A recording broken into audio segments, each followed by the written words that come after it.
You are now witnessing the 45th live coverage and watch along on the Indus Corner podcast. You know who it is. I am your host, the legend Ty Finney himself.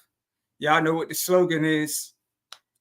Hey, tonight I am covering Tyson, the Jitsi King Fury versus Oleksandr Usyk. This fight is in Saudi Arabia.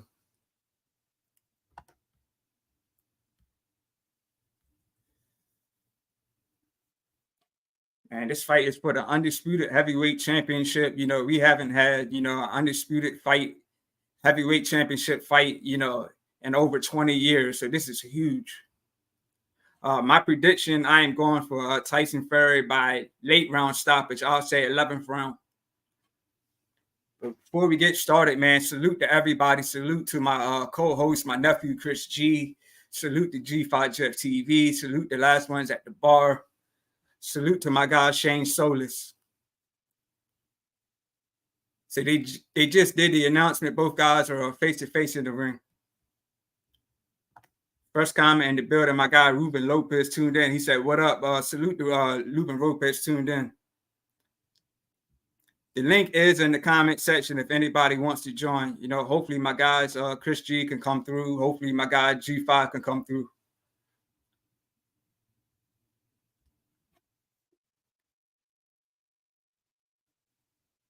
Tyson Fury is the favorite in this fight, but a lot of people are going for Usyk. The odds are pretty close, but Tyson Fury, is the favorite.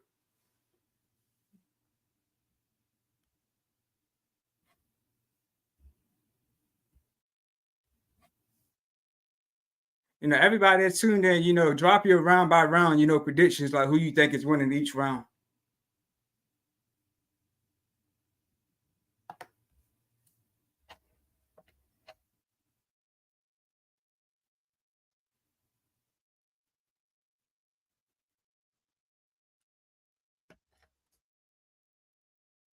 All right, so round one is starting.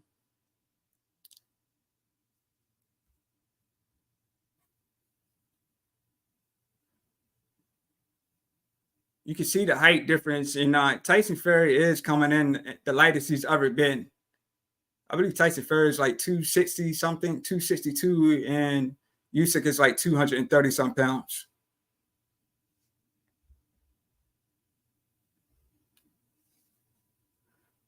Nice shot to the body from Usyk.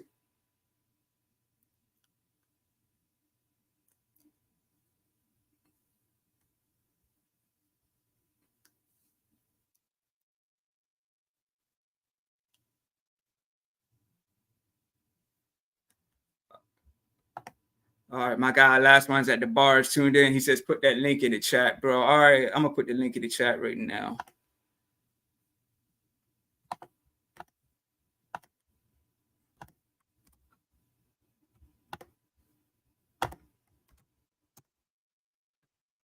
All right, the link is in the comment section, man. Salute to my guy, last one's at the bar.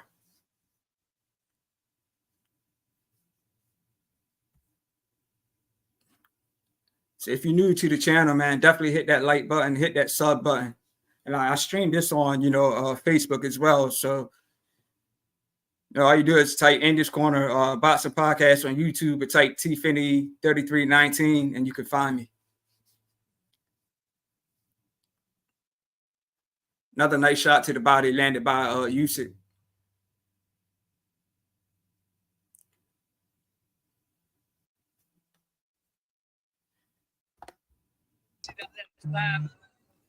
Got my guy Wilton Henry in the building. Salute. What's good? What's up, family? How you doing? Doing good. What about yourself?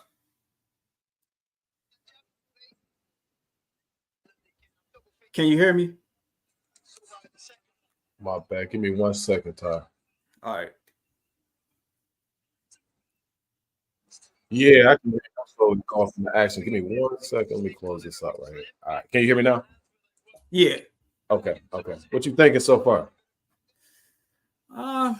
Both guys doing good. Usyk landed some nice body shots. Fury throwing some jabs. What's your prediction? Going into it,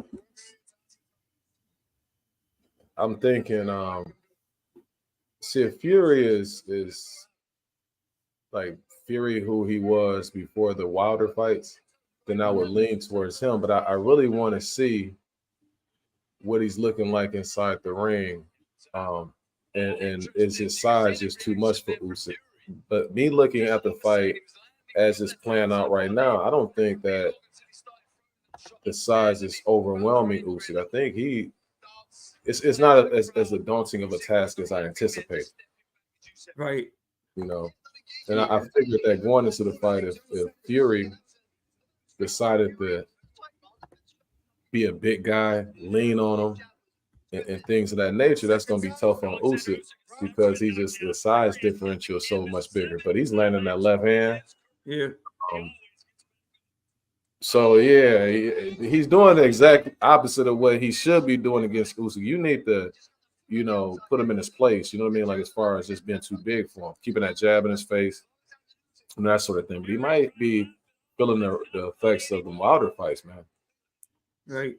But yeah, it showed the replay. Yeah, Usyk landed that nice hook, landed flush. Tyson Fury started acting a little childish, but that's him, man. He's the guy that likes to do all the antics in the ring.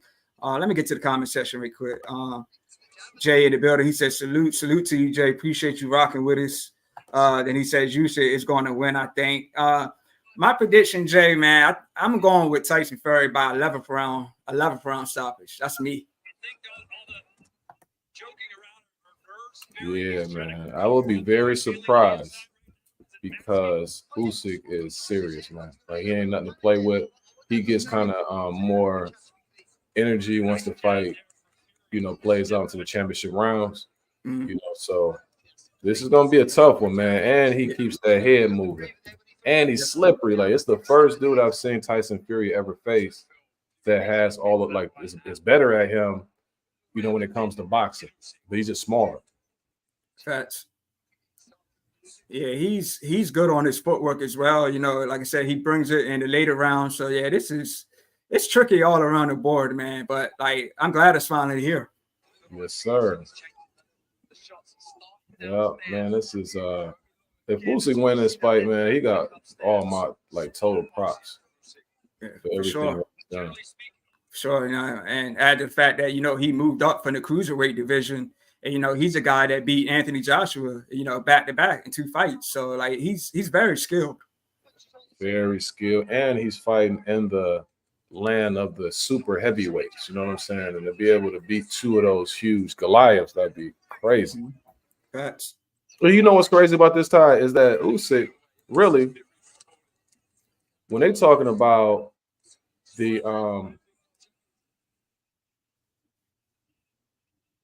when they talk about the guys who really was supposed to get at each other, it was really Fury, Joshua, Wilder, and maybe even Parker, because I remember back in the day, HBO, they ran something on the top heavyweights, and they had those 4. So those were really the guys who were supposed to, once the smoke was clear, that was going to determine who was the best heavyweight. Usyk just snuck up in here.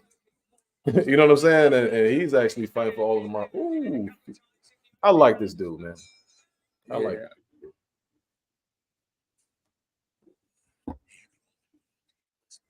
But he mess around, get hit, touching that body. That might be where it is. Yeah,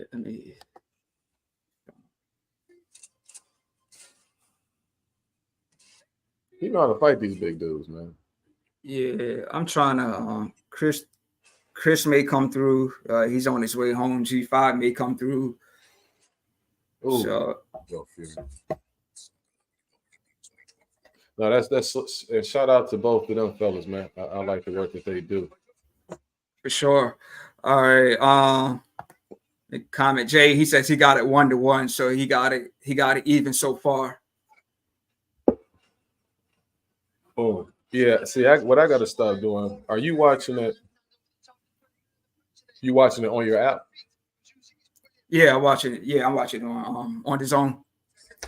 Yeah, because I ended up ordering it, and the only reason I did because I was moving around so much.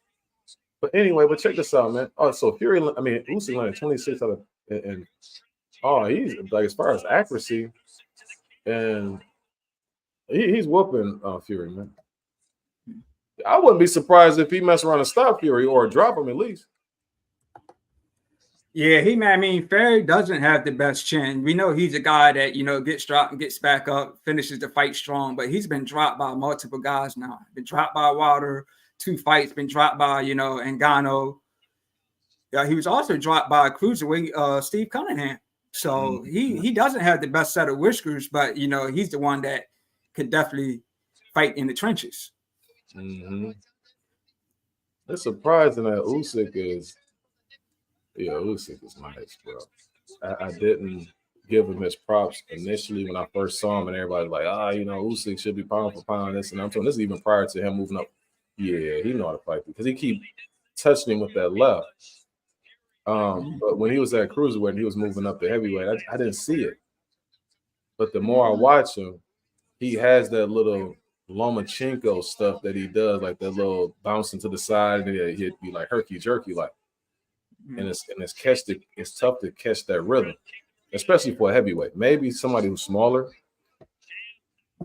that's gonna be tough for a heavyweight to do. Tyson Fury's fighting pretty good though.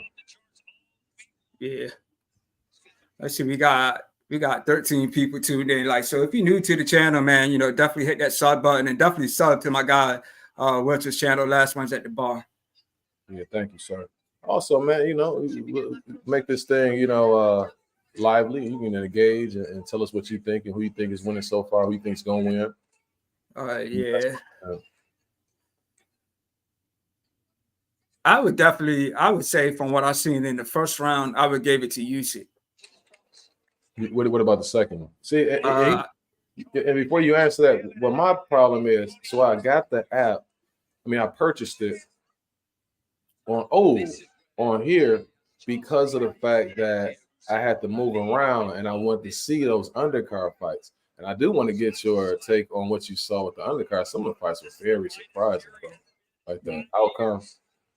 So by the time I made it home, the fight was actually starting. And so, now I get a chance to watch it on TV, but I also have it playing on my app. So the app is like 30 seconds quicker, or it's live. And then my big screen, that's where I really want to watch it. Oh, man, I'm gonna turn this app off. No, I'm not. But anyway, my bad. Who did you think won a second? Because Usyk won in the third. I can't really say, man. I was just kind of looking around in the chat and everything. So, but from round 3, from what I'm seeing right now, I would say Fury for right now. Okay. But let me get into the comment section. So Jay, he got it 2-1 for Usyk, and then Ryan Hanley. Big shout out to my guy Ryan Hanley tuning in, rocking with us. He's got it 2-1 for Usyk as well. So that's like most people got it, 2-1 for Usyk. Yeah, I don't know about that second because, like I said, I was caught in between looking at both. But Usyk is definitely live up in this bad boy. Fury's gonna have to make some adjustments here to get a little bit more settled and comfortable. It's difficult. And man, now Bud better be careful because some of these fights, when Bud fighting in August, the good thing for him is that he's not fighting out there in Saudi Arabia. Because it's going to be either way. Either he's going to look very sensational like he typically does, or it might be some other stuff. Like it might be the total opposite. I didn't expect Frank Sanchez to get whooped like that. I didn't expect Joe Cordina. Like dude has 7 knockouts. Yeah. Let me add. Getting more comfortable as you said there, and he's starting to flow a little bit more. What's up, Christian? What's up? Can you hear me? Yeah, I can hear you. Okay, that's what's up. Man, it's a good fight. Yeah. I think I hope Fury stops doing all the little extra stuff. You know what I mean? Yeah. Oh, they going, and these two guys right here, they not trying to lose either. So you're gonna have them give it that, especially in the championship rounds. Down, they're gonna it's going. The Fury playing too much though for me.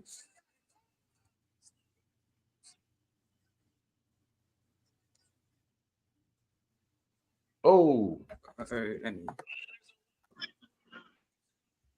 all right. Why'd you mute me, Ty? Yeah, your thing was a little too loud. That's all. But you're good Oh, though. is it still too loud?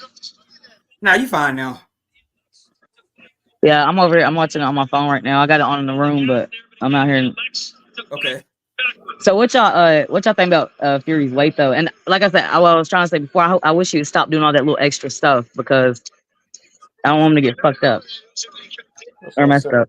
He's playing, but he, I mean, he's just doing him right now. Oh yeah, it's good. I like it. Like I said, it's David and Goliath. That's what it looked like. Yeah, Fury's starting to get a little comfortable. That uppercut up in there too. There's a right uppercut from Fury. He sneaked that in there. I mean, Fury's just such a amazing fighter, but I would really hate to see him lose this. I wouldn't. I would love to see it. It would make my day. You love to see for real. Really. But I mean, I think, but I like him in the sense that he's gonna garner some type of attention from you, whether you like him or you don't like him. yeah, He's a likable guy. he's such a likable guy. Yeah, he's likable. I like his. You know, you will never embarrass him because he's just gonna get up singing and right. Yeah, sort of thing. I mean, Fury is man, and he makes it look easy, honestly. Yeah. Usyk got him in the corner, throwing a whole bunch of shots, and Fury just clowning. Usyk's definitely not gonna. I mean, I never seen Usyk like hunting somebody down like this. Yeah.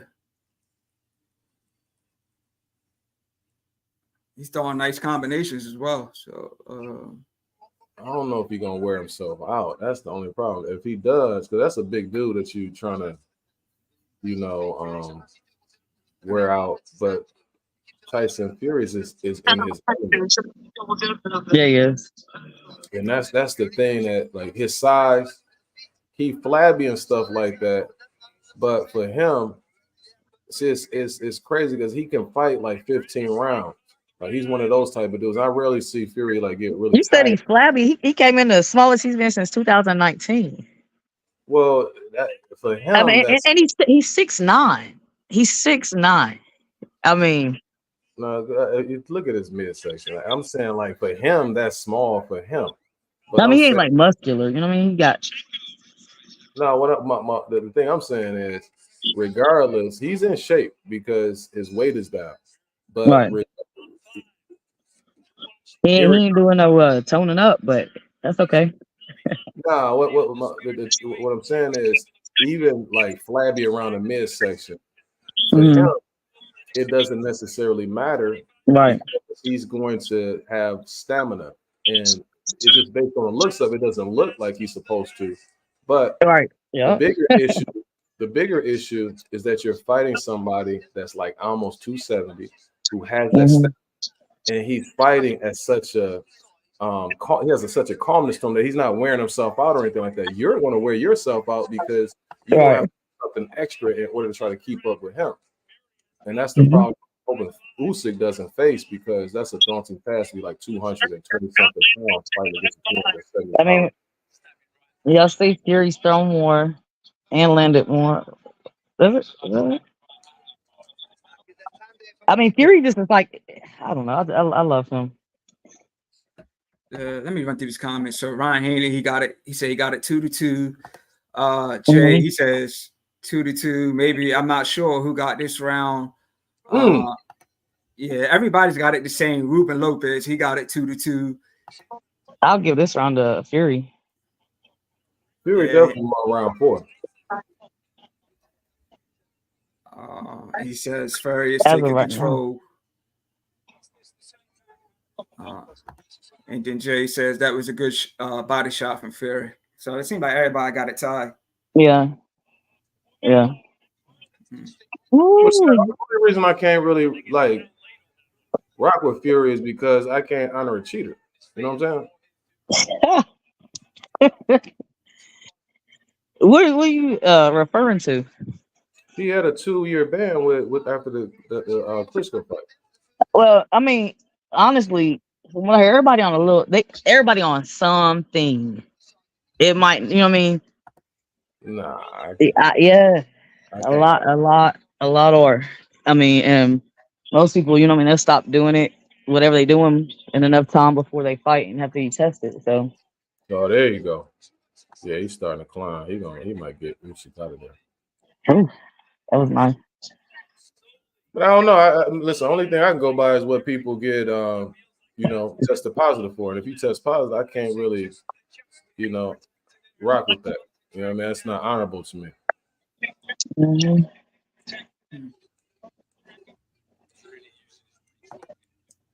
All right, so let me see. Ruben Lopez, he says Ferry's figuring him out. And then Yeah, I agree with that. and then Ron Hanley says he's got it 3-2 for Ferry. Okay.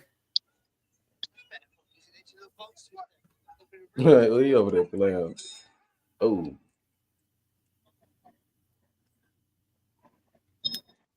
And then Jay says 3-2 clear round for Ferry. So it seemed like Fury won that round 100. Okay.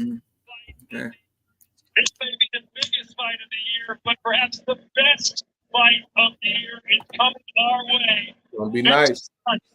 So I mean, what y'all think? Why I don't know. Why do you feel like Anthony Joshua couldn't really figure Usyk out?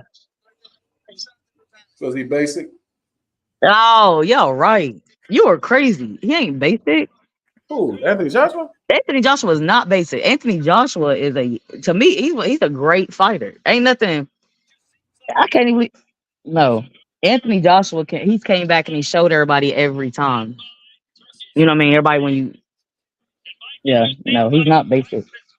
It's probably his team, whoever he has in his corner is definitely improved to him. Like he said, he's looked so good in his last few fights. Right. But can I respond to what she just said? You can't be good and basic at the same time. You can't be somebody. He's not basic. So he's definitely not basic. Why isn't he basic?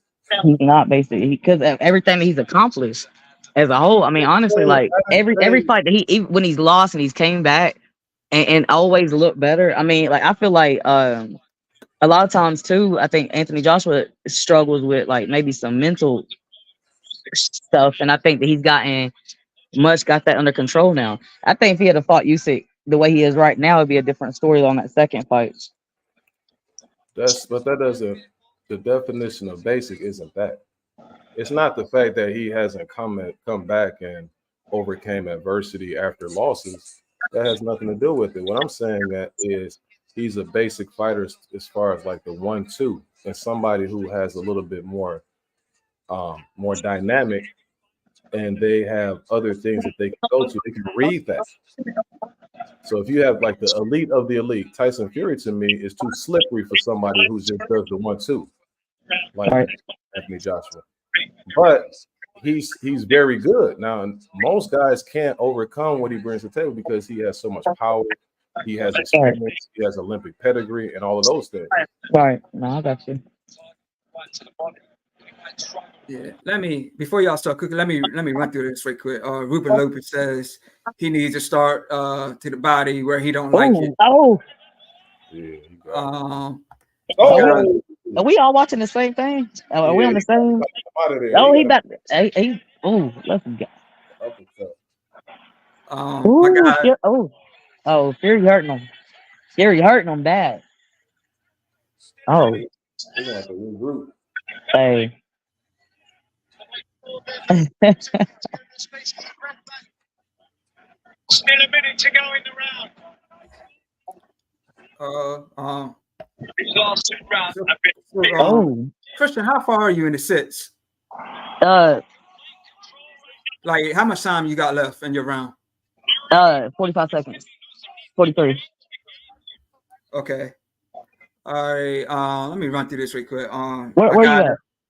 He says, Devon Marshall in the building. He says, yo, they gotta realize that by Fury having the punch so low to go to the body, everything gonna look like no blows. They gotta chill. No question. He hurt though. What's he saying? Oh no, Fury might get him out of there. Where y'all at? How much time do y'all have left? It's about round's about to end right now. Fury's Yeah, playing. 10 seconds. Oh, on mine it Okay. just Fury. He too comfortable now. Yeah. The comment section ain't gonna be blowing up, man.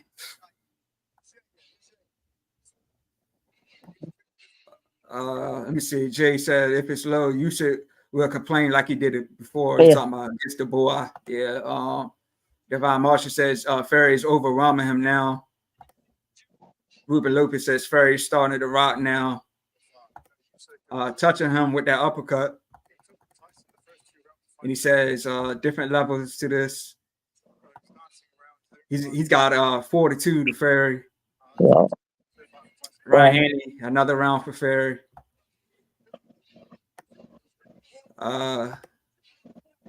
Lisa McCowan, she's in the building. She says finally. Yeah, she's been trying to get in the comment section. Salute to her for rocking with us. Jay says 42. And then Nathan Soto, he said, hey guys, call the fight blow by blow. I think this Look may at be that. somebody Look at that. related to, That uppercut was beautiful. Joshua. Here we go. I believe it's the 9th. Round 7. Can y'all hear me? Yeah. Salute, Chris. Hey, I actually was able to get the fight up a little bit. What round are you guys on? Round 7. Round 7. Okay. Cool. 2 minutes and 38 for me. Usyk was getting his butt beat in that last round. Yeah. Easily. I mean, That size is really playing a part right now. it's a huge part. I mean, he's just such a big guy, man. 6'9". Damn giant. It looks like they're completely two different weight classes. Yeah, it really does. Yeah.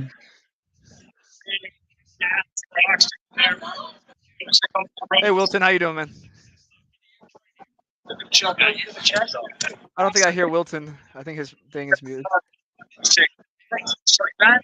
Chris, how you doing, good fella? Oh, good, man. I'm glad to see you on, man. Man, you too. What you think the likely outcome of this one is? I was going for Usyk, but I knew it was gonna be a close fight, and Fury was the favorite going in. But I really was going for Usyk. I would be lying if I said no, Fury. but nah. You know what this is? This is the great big man versus the great little man. Yeah. You know?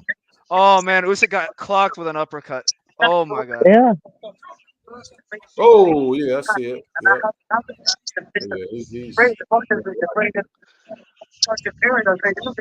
at this point, I'm just hoping he makes it to 12. Yeah. Oh no, man. Let's go. I don't think it's that bad. I don't think it's that bad. I think Fury might get a knockout. To be honest. It might. Yeah, honestly, that round Now, 11 really, is starting to look good. but because he.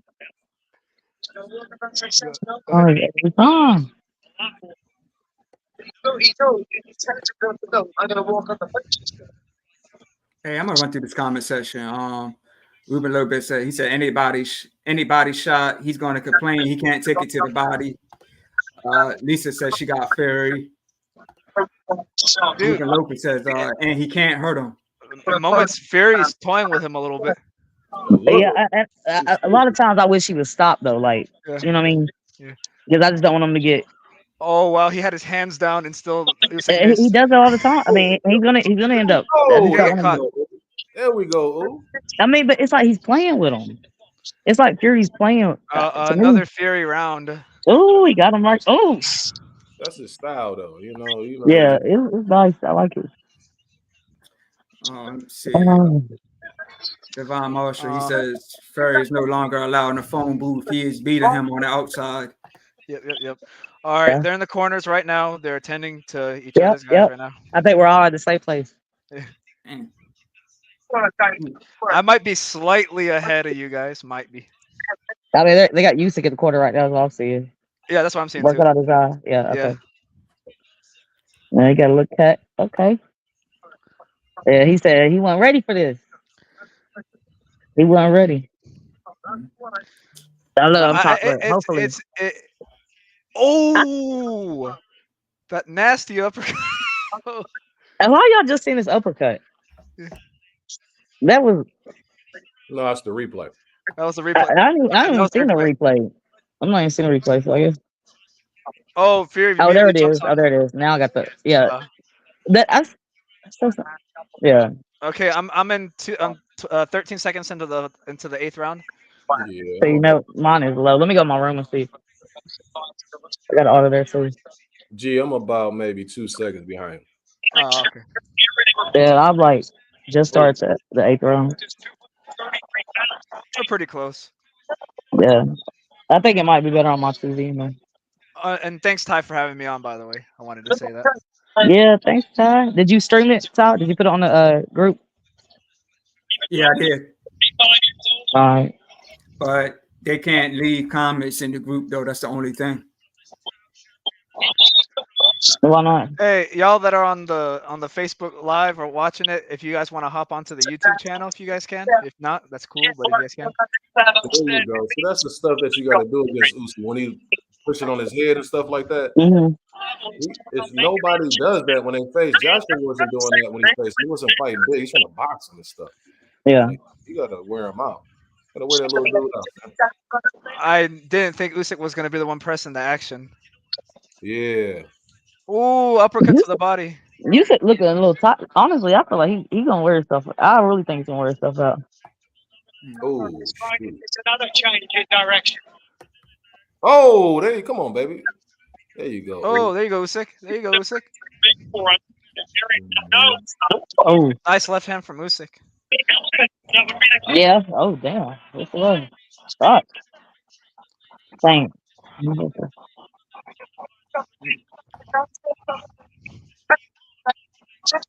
I'm gonna run through this comment section here. Yes, sir. The last couple of rounds. That was some. Let me see. Not the one. Everybody was great shots, and it's working. Jay says, I thought Usyk has enough power to knock Fury out. Maybe not. Fury sitting for the middle of the ring now. Earlier, Maybe. Oh, nice shot from Usyk. Yeah, Ron and Jay both said 5-2. Fury really got into really good shape for this fight. He was completely out of shape for the Ngannou fight. He just showed up to fight, dude, after drinking like 5 beers. Yeah. 252. Yeah, he's real light, man. Oh, Man, no, Fury with that Ngannou fight, he just didn't. He didn't take it seriously enough. Good shot, ooh. That's all it was. Thought he could go in there and just dude, Fury some looking stuff like done. classic Fury right now. Yeah. Let me see. Is this the Fury that beat Wilder? I think it is. Is that Fury's blood on his head, or is that Usyk? On the other side. This closer to that Wilder, I mean to that Fury than it was that Ngannou. Yeah. I mean, Ngannou, he fought horribly. I bet, like I said, he went in just not. He didn't go in. Is that 5-3 now? Is that Usyk's blood on Fury? Usyk might have won that round. Oh, his nose is bleeding. Okay. Yeah, he landed the big shot, and his nose started bleeding after that. What's under his eye? Oh. What's under his eye? What's under his eye? Dude, Fury just got clocked on the nose. That's why That's when his nose started bleeding, because I was like, whose blood is that? Was it Usyk's or was it Fury? Dude, Fury just kept rubbing his nose after that shot. That's 5-3. Yeah, that's what made his nose bleed. Okay. 5-3, Ruben. It's 5-3. Mouse under his right eye. And who knows how big that What's under his eye? It looked like a. Look under Fury's eye when they're about to show. Y'all see it? He's bleeding. His nose is bleeding, but look under his eye. Yeah, this Oh man, this is not good. let's see. Ruben Lopez says the uppercut, he can't defend it. He is playing with him. He knows he can't get hurt. I'm not sure what he I was think both hurt. of them a little hurt. What does that do for a fighter when you see your opponent starting to bleed and starting to swell up? What's that do for his confidence? What gets you going? Nice little jab for The Fury. blood starts to hurt you, man. Nice left hand from Usyk. Especially when you're rough. I don't want to hear no more nice left hands from you two comments. No way. Wait, are you going for Fury? Oh yeah, I love Fury, man. I love him. Yeah, Fury's I cool. love that guy. He's somebody I get along with really well. I could already tell. You know what I mean? He's fine. I love big personality. Ooh, Nice left oh. from or right from Fury. Heavyweight champion. I know we all on different stuff. 'Cause my phone's on different one, Uh-huh. and then my TV on a different. Okay. Nice left from Usyk. Nice left again from Usyk. Every time he does it, he works downstairs, back upstairs. He has success. I think Usyk's winning this round, guys. Oh, body shot from Fury. Yeah, that's a tough one. Oh, I think that really hurt Usyk. I think that I still think Fury might have this round. From what I'm seeing. That's the most body shots I've ever seen Fury throw, man. Holy. I mean, it. Yeah.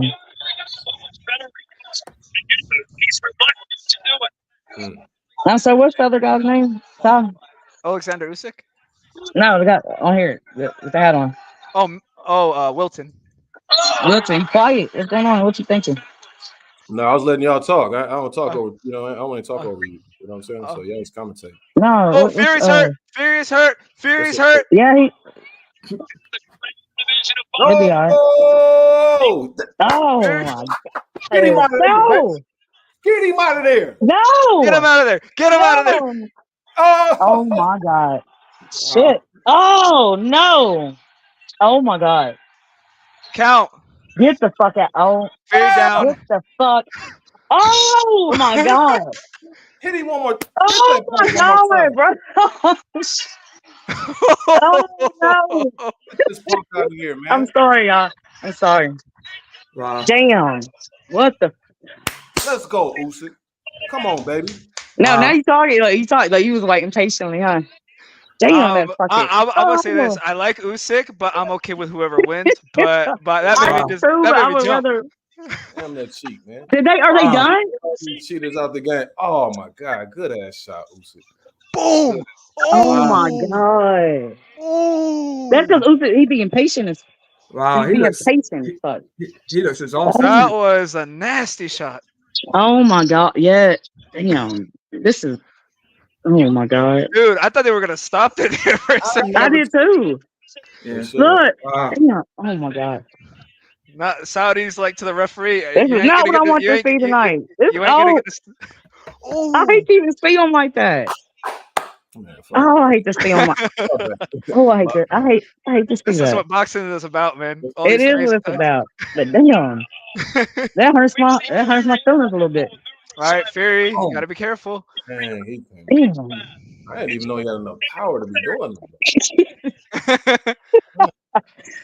Oh my God. Looks like Fury still hasn't recovered. Oh no, I'm scared. Please. Please. Yeah, he didn't have enough time to recover. Oh, come on. Fury. I would say that was probably one of the worst Yeah. knockdowns I think Fury suffered. Yeah, he took a lot of Somebody's He that took was like not 12 the punches. worst knockdown he took ever. No.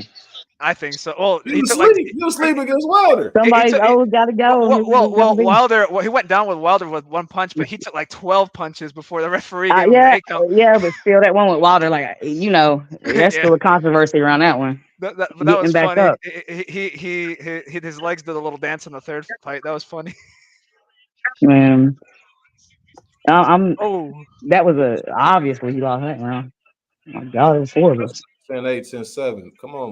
We in round 10. I hate when they have fights in Saudi Arabia.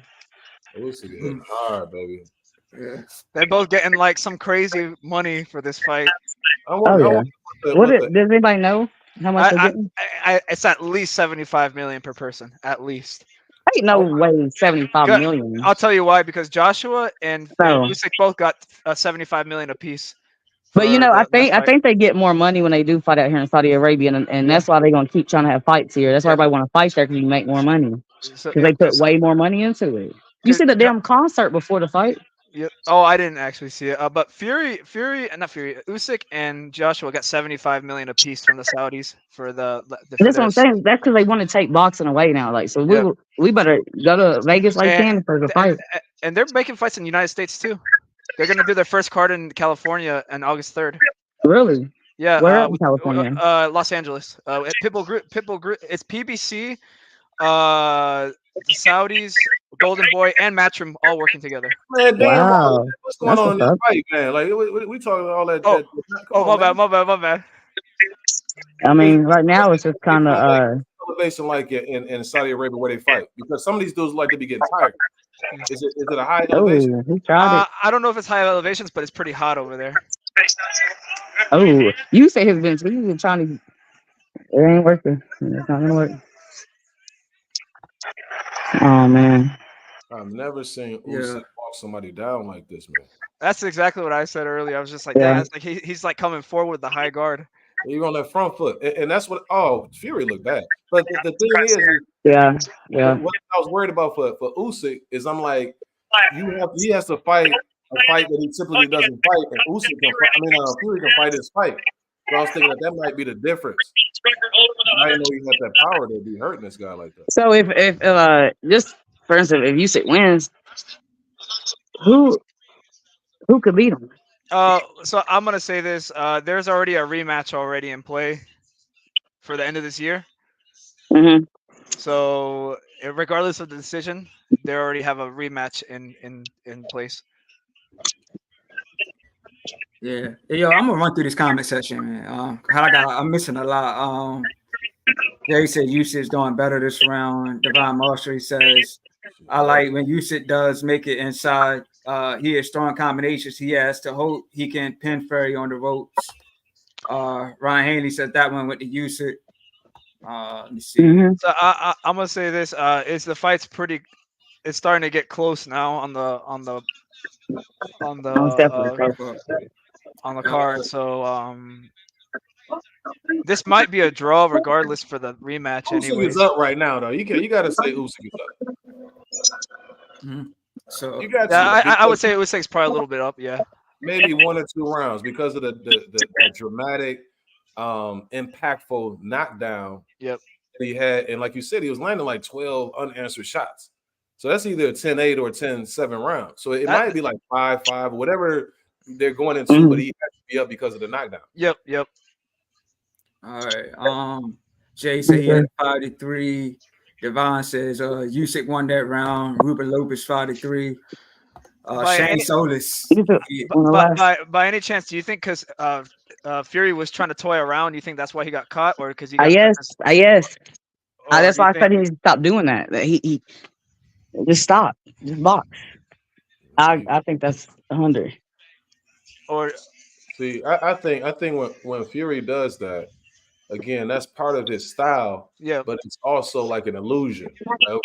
He's trying to demoralize you. Like, I'm playing around with you and I'm doing this stuff to you. He's trying to get in his head. Yeah, it's part of the package. Yeah, Shane says he's right here, baby. Let me see. I mean, I agree with you on that, though. That is definitely the style, but yep. There's a. You gotta know when to do it too. You know what I'm saying? Right. And I think he's serious now, though. Oh, nice shot from Usyk. It's gonna be real interesting to see if it goes the distance. What's gonna happen? Oh, that was a nice right hand from Usyk. Usyk going after him with his hands down.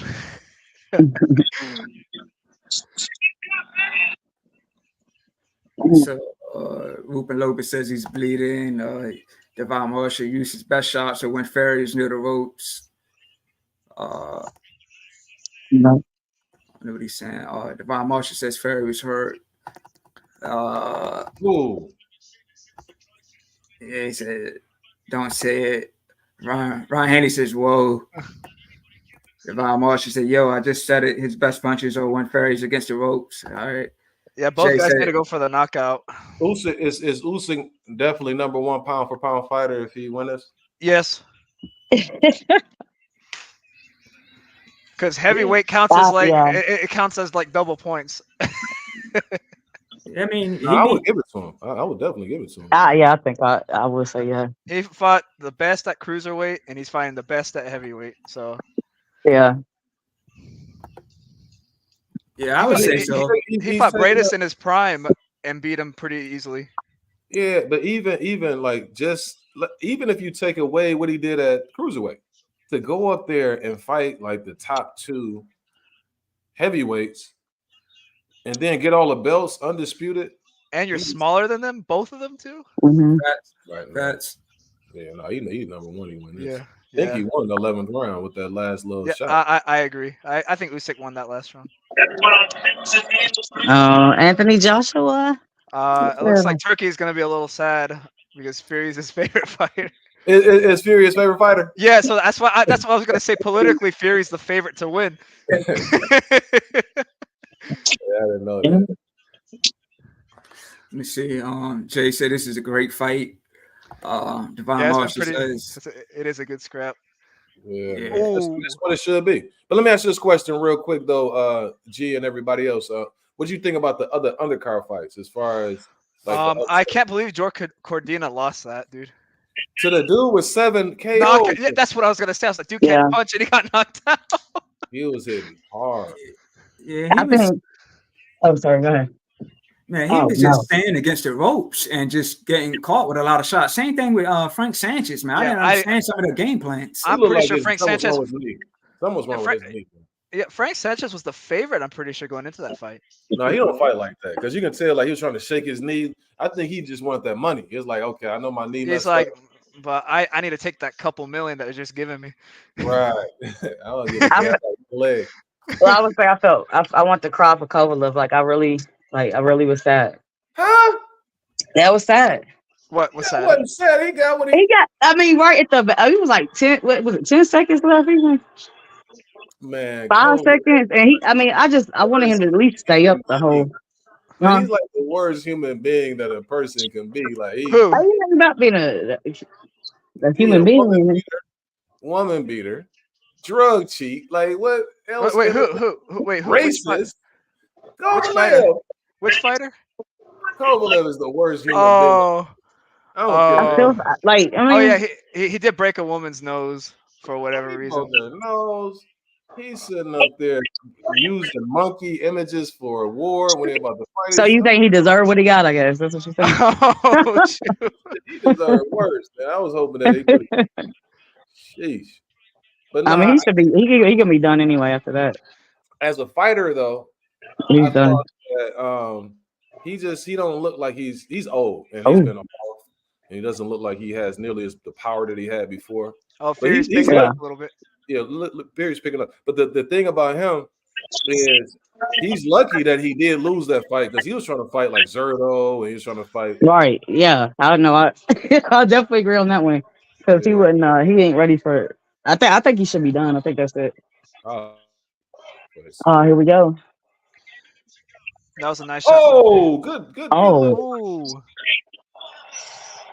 Oh man. Looks like Fury recovered pretty good. This has been, he definitely recovered well. I mean, he does that in all of his fights, man. Yeah, he does. It's amazing. It's amazing. But head clash. If it keeps going like this, who y'all think's gonna win though? I would say Usyk probably deserved to win, but Fury's picking it up here on the last round. You think Usyk deserves to win? I would just because that little knockdown. What do you think is that knockdown round? Is that a 10-8 or 10-7 round? That could have easily been stopped or 10-7. I honestly, possibly. I'm glad the referee did not stop it though. Why Very he putting happy his he hands didn't behind his stop back. it. He's putting his hands behind his back. That's what I'm saying. Like it all depends on what you if that's a 10-7 round. Honestly, 10-8. I wouldn't say 7. I would almost say 10-7 because No, I would. Why would you say that? because he got his butt beat the entire round and he got But got an 8 count and it could have been stopped. it could have, but it wasn't. It wasn't, and I'm glad it wasn't because I think that. I mean, I don't know. This is gonna be. Oh man, To me, the knockdown. somebody's all got to go, and I'm sad. I'm To sad. me, the difference is the knockdown because it's about That's a huge difference. Yeah, you're right. The British commentators have it a draw with the And that's knockdown. I could see that. I could definitely see it being a draw. But my God. also at the same time, the knockdown that could possibly have put Usyk over. You know what I mean? Because I think it was pretty even until that happened. Yeah, you know what's crazy? When they're standing in front of each other, Fury doesn't look that much bigger, but in the ring, bro, When he they were looked like fighting, twice the size. it had to be the angle. It was an angle. But you know what I like? The respect. They got to respect. Yeah. Oh, yeah. Fury just kissed him on the forehead. Hey, men are the best because y'all fight and then go out and hang out, be cool afterwards. Women, and nah, that don't happen. I don't know if Usyk drink, but if they should go out and have a little beer, man. You know? But you gotta respect Usyk, man. Like, You do, absolutely. My mom's a Fury fan, so she's gonna if Fury wins, she'll be happy. Can I So what? My bad. Oh, go ahead. What about Andy Ruiz though? Because you know what I mean. I love Andy Ruiz, bro. But We ain't seen that from him, and I don't know if we will, but I mean, he's gonna fight Jarrell Miller soon, so. oh my gosh, oh man, well, you know who's gonna win that fight? Yeah. So you know who's gonna win it? What did you gentlemen and you as well think about Usyk when he was entering the heavyweight division? Did you think that he could do this sort of thing? No, I did not think so. He didn't look that good against Chisora. He actually looked pretty bad against Chisora. If you ever watch that fight, he actually lost like 4 or 5 rounds in that fight. I think he just fights better heavier. I mean, obviously, but he was still getting acclimated to the weight. He only had like one fight prior to Chisora. Chris, that's when I really started to when I saw him against Chisora, I said, this dude, he just knows what to do to win. And like you said, it seemed like he was getting himself acclimated to the heavyweight division.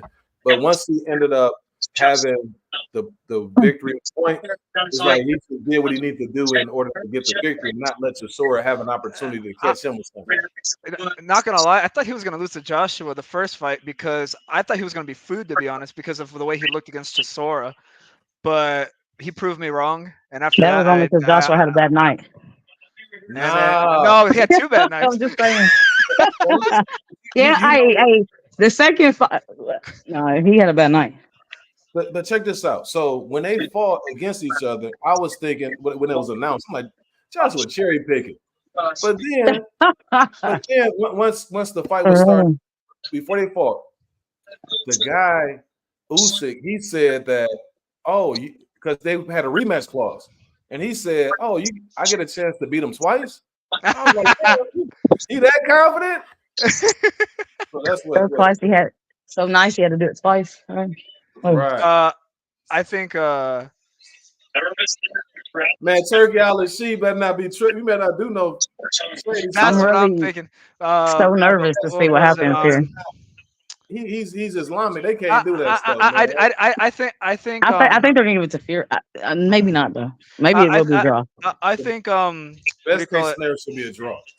It's gonna be a draw. It's gonna be a draw. I think it should be a draw or Usyk. Best case scenario, it should be a draw. Yeah. Let's hope for that. But I really think Fury got a lot. He got a lot more work to. I don't know. He's got a lot more work to do to beat him. Oh, here we go. Ooh, they're announcing. Yes. Oh my God.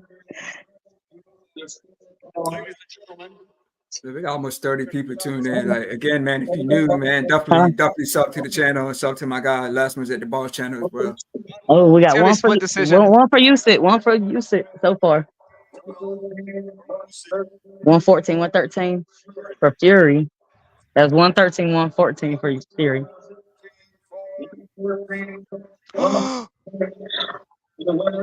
Oh my God. No. Oh, you give the Usyk. No! Oh my god! It was a knockdown. That's all it was. Damn. You were right, bro. They're not supposed to do that according to their Um, faith. They're not supposed to do something like that. No, you can't be like they can't be dishonorable. Like wow. Wow. What the? I'm disappointed. Bro, Usyk is the best fighter on the planet. Don't fuck what you say. Damn. Wow. Wow. Okay. Yeah. But you Double know it wasn't undisputed, like bro.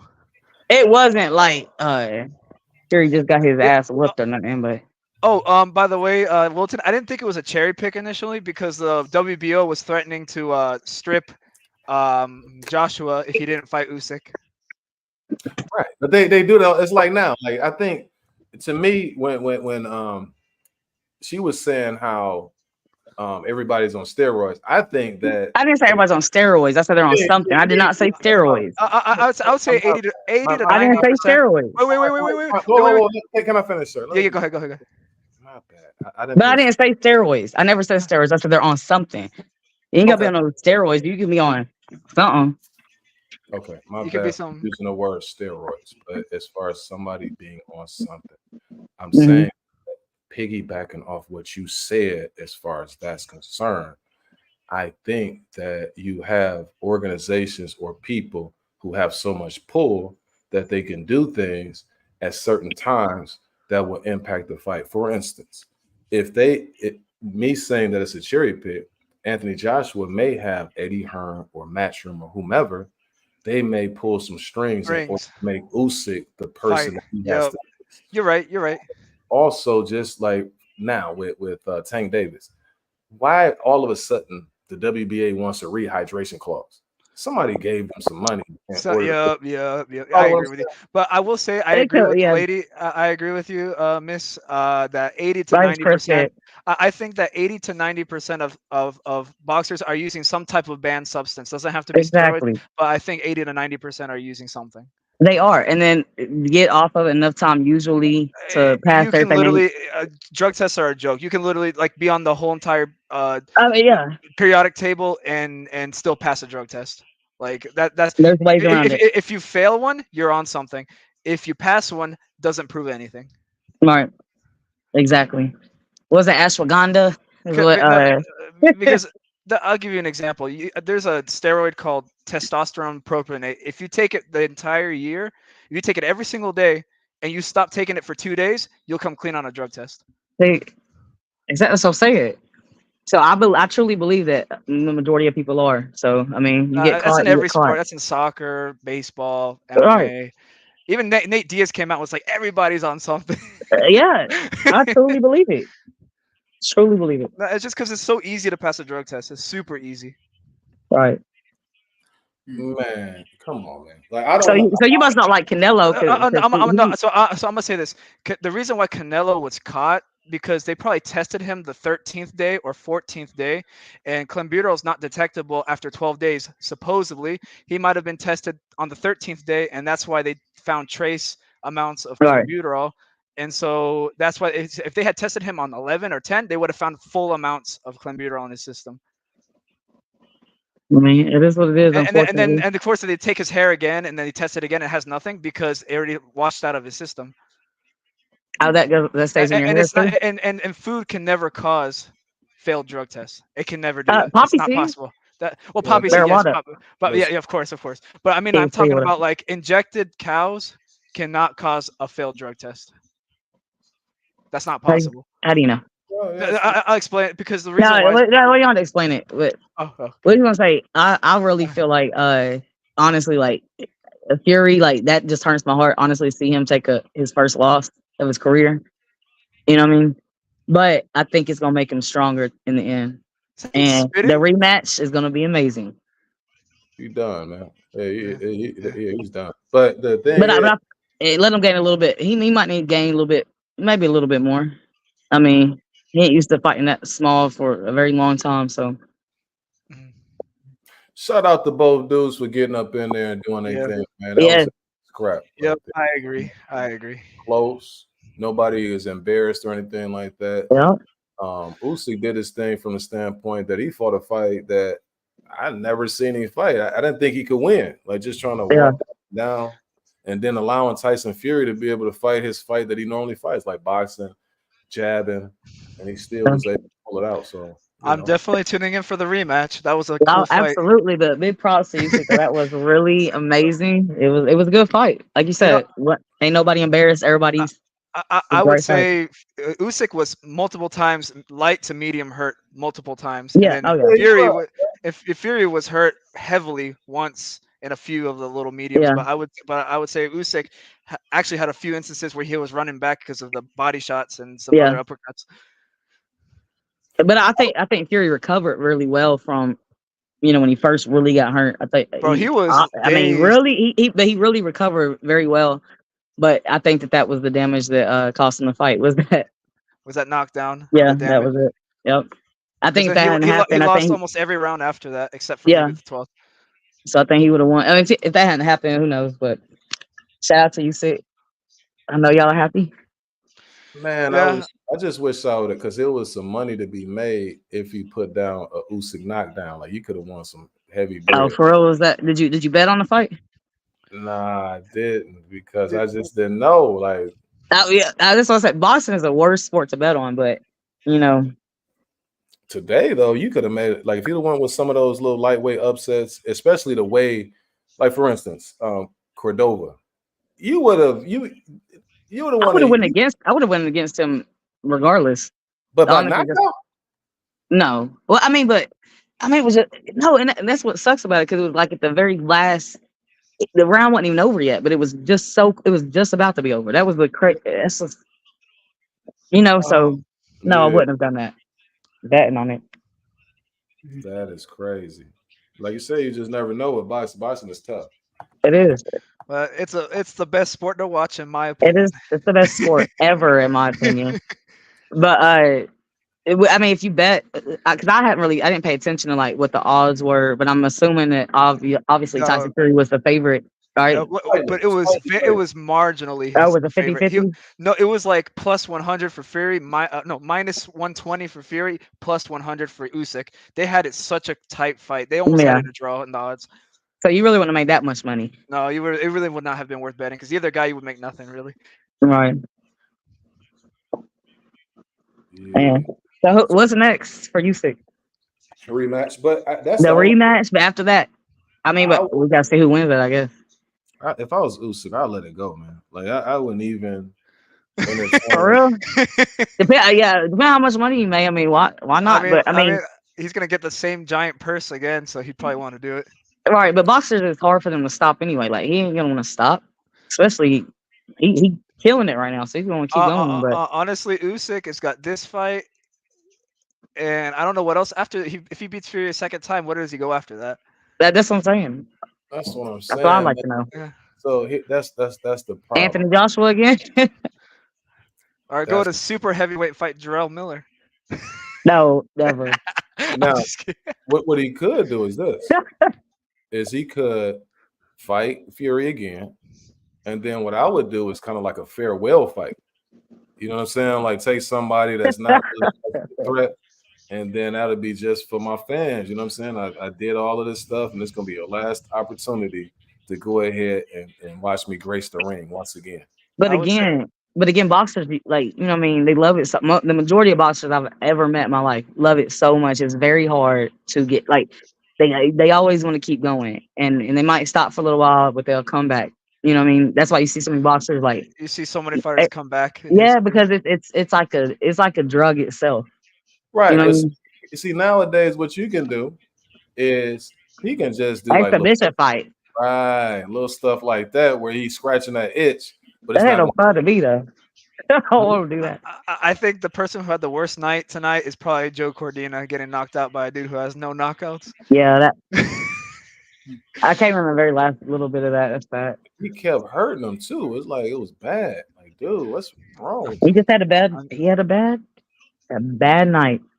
I mean, Saudi Arabia, he just off.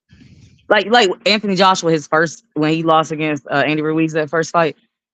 I don't care what y'all say. He was not himself. He was not himself, and I was like, something ain't right with him. And I Are don't you know if talking about, it's are you talking like, about Joshua? No, yeah, right. the Yeah, very first fight. I actually agree with that. I was talking about Yeah, it earlier. he wasn't. I was like, who is it? Like that's So went right with him. You know what I'm saying? You get he wasn't himself. It was completely You know, off. as much as I want to like always like troll and stuff, I honestly, even my mom said something about the Joshua fight, but also I know it's off topic, but you know, Spence and Crawford. My mom was like, "There's something Oh wrong with no. Spence. There's something wrong with Spence." Like What was even wrong with Spence? He's getting his ass whooped by and, Crawford. Is what was wrong with no, him. no, no, Yeah, no, see, no. that's what I'm saying. So we can't. That's what I'm saying. We gotta play it fair. Like if we gonna give fighters excuses, then we Hey, gonna. no, but look, but Anthony Joshua didn't make no excuses. He didn't make no excuses. He made no excuses for that fight. He didn't. So, I don't but think no, neither did Spence, Spence. come on now. Spence came out and said, Go "I ahead. have no excuses." But I like that. but I was trying to say is like Mm-mm. Joshua, prior to that fight, they were saying that he got knocked out in sparring. That was the rumor or whatever. Mhm. And I mean, like, His equilibrium got thrown off immediately, almost. You know what and I mean? then So it was no, that just was a kind good of like, shot Ruiz landed. But right. actually, Joshua was about to stop. It seemed like he was about to stop Andy Ruiz there. But I want to say if I'm trying to be fair, that's why I brought up the Spence thing was because even my mom doesn't watch boxing like that, but she never points anything out. But she's like, something's wrong with that guy. The guy looks Thank tired. you. Thank you. Something But was wrong with him. I don't know what it was. and with Spence too. She said the same exact thing for Spence. I disagree with Spence though, but I know you might. I know you can say it, but that's just something I just we're about to watch the fight. My mom pointed that out. Right. and Spence too, he had a lot going on. I mean, obviously with the, he's had a lot of stuff going on. I think he might have been 100% ready, but I mean, it is what it is. So Yes. and to piggyback off what you're saying, Chris, I went back to my hometown, Milwaukee, Wisconsin. So when the fight was gonna come on, I was in the living room with my nephews and my brother, sister-in-law. So we were watching the fight. When they were panning towards Spence about before he was about to come out, my little nephew, he was like, "What's wrong with him?" Bro, he had bags under his eyes, bro. Like as much as I'm like I'm a huge Crawford fan, right? You guys already know that. Yeah. But I'm like, all right. I'm trying to. I know I had all the juices flowing whenever the fight just happened, and I was like, yeah, Crawford. But then now when I really look at it, and I was just like, man, he just looked tired of walking in. Something was a little bit off on Spence. Spence looked a little smaller too. I was like, Spence doesn't look this small normally. So I don't know. His eyes did look a little glazed from what I remember, but man, I ain't think none of it. I mean, it is what it is. In the end, the fighters take the fight, so whatever. I appreciate when they don't make excuses though. Like, you know what I mean? That's just to move on. I was reading Wilton spiked my drink. That's why I'm a Crawford fan. The thing is though, so they can't make excuses, but I can. You know what I'm saying? I can tell and say what I saw. I know. But before I get up out of here, I do want to say this though. When y'all talked about Anthony Joshua, when he was fighting against Andy Ruiz, I thought what y'all mentioned, one of the big problems that he faced is he was supposed to fight Big Baby Miller. Exactly. He wasn't ready for it. He's preparing for him. Exactly. And then you make a switch abruptly for a fighter who's probably better than Big Baby Miller. I was literally gonna say that though. That's exactly right too, because he's ready for a guy with no defense. Miller. Like Andrew, who is a completely different type of fighter, and I think that might have threw Anthony Joshua off too. But I didn't know what the hell they was thinking about. I'm like, why would you do that? Like, it don't make any sense. Right. Maybe Anthony Joshua was just that good where he can, do something like that. They might have thought that, but I don't think Anthony. I know that AJ didn't feel that way. By the way, everything happened. And also, just to say something that we were talking about before, Big Baby Miller is a prime example of you can take every steroid there is known to man and still pass drug tests. Yeah, I guess. Up until you definitely can pass drug tests, but it like you said depends on when they test you. And I like everybody. What was that? Ashwagandha. Ashwagandha is what. No, that's like a anxiety medication or something. Right. But what I was trying to say is that Big Baby Miller was always on PEDs on every single one of his fights. It's not like he suddenly just used PEDs right then. He didn't use like 20 PEDs for Anthony Joshua. He was I'm talking about. He was using that every fight prior, and he got caught in kickboxing too. He actually got in trouble in kickboxing for PED usage. But I was talking about Ryan Garcia with the ashwagandha. Because I mean that's what he was saying it was because of, and we don't know what. I wanted to ask Wilton, what did you think of the? I'm sorry to interrupt you, but I was just curious. What did you guys feel about the Ryan Garcia and Haney fight? You're a damn cheater, man. Like I can't. But look, like I said, he said it's ashwagandha. I've been taking them vitamins. Ashwagandha. There's no way, bro. You cannot, bro. The only way you can take Oster, whatever that thing is if ashwagandha. No. He was taking 19, that steroid is a 19 North steroid. Oh, he had a steroid instance too. That steroid is a bodybuilding steroid. That's why it was just kind of weird for him to take that. That's like not even good for boxing. I literally before the fight, I said. I thought something was wrong with Ryan Garcia. I said, I'm not going for him. And I don't even like Haney at all, but I was going for Haney. And then this happened, and then this comes out. So that's what I'm saying. I can't honor that. Like, and then people will say, well, he still would have been getting hit with the left hook. That didn't make the difference between his defense. Well, what about Barry Bonds when he was hitting 75 home runs and it? Yeah. That's right. That's crazy that all the baseball records kept being broken. The more access to steroids. Yeah, when they were doing the Balco stuff. Like people before steroids ever came into play in sports, those were certain records. And then when they were introduced, those records were broken very easily across many sports. They was breaking them. So Mark McGwire had a Sosa, and like, damn. And baseball players started getting used to on Muscle Magazine. Baseball player looking all. I was just like, bro, why are baseball players looking like bodybuilders? Yeah. So yeah, stop all that nonsense. Go ahead. I know. I wish they would, but it is what it is. I mean, that's the thing is like there's so many ways to get away with it. I would even go as far as like sanctioning bodies and other higher ups trying to help fighters hide it and stuff like that. Yeah, I could definitely see that. So no, it's all about the money. That happens in powerlifting sports all the time. I know it's different sports, but hitting somebody upside the head, man, you're gonna mess around and get somebody killed like that. If somebody's on the up and up, the other person's not, especially when somebody can hit for real, and then you also allowing them the opportunity. What happens if that happened? Like, say if you had a fight and what if you did kill somebody and they found out like your test came back positive for steroids? Would you be charged with that? That's what I'm saying. Well, I wonder. There's also PEDs to make your cardio better too, not just strength and speed. There's also steroids to make there's also PEDs for cardio. Jose Uzcategui got caught with that, whatever that was. It increases your cardio.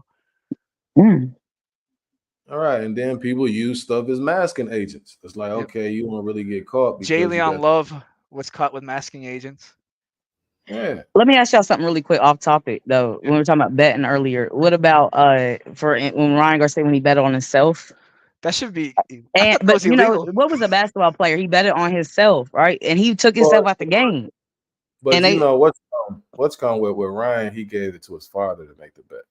Oh. Yeah, but still, like there's even saying like, okay, so he bet on himself. Okay, that's like the little loophole. I'm just like, hey, Dad, just. Oh, he gave his dad to do it the bet. Yeah. Mm-hmm. Oh, okay. He said he gave his dad the money to bet.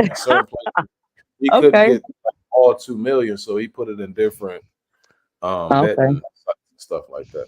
How do y'all feel about that? Because in boxing, if you bet against yourself or on yourself, I mean, if you bet against yourself, if I bet against myself, I'm a fall on purpose. Of course, that's what I'm saying. So that would never work out. But if you bet for yourself and you win a bunch of money and you doing something you ain't supposed to be doing, how does that work out?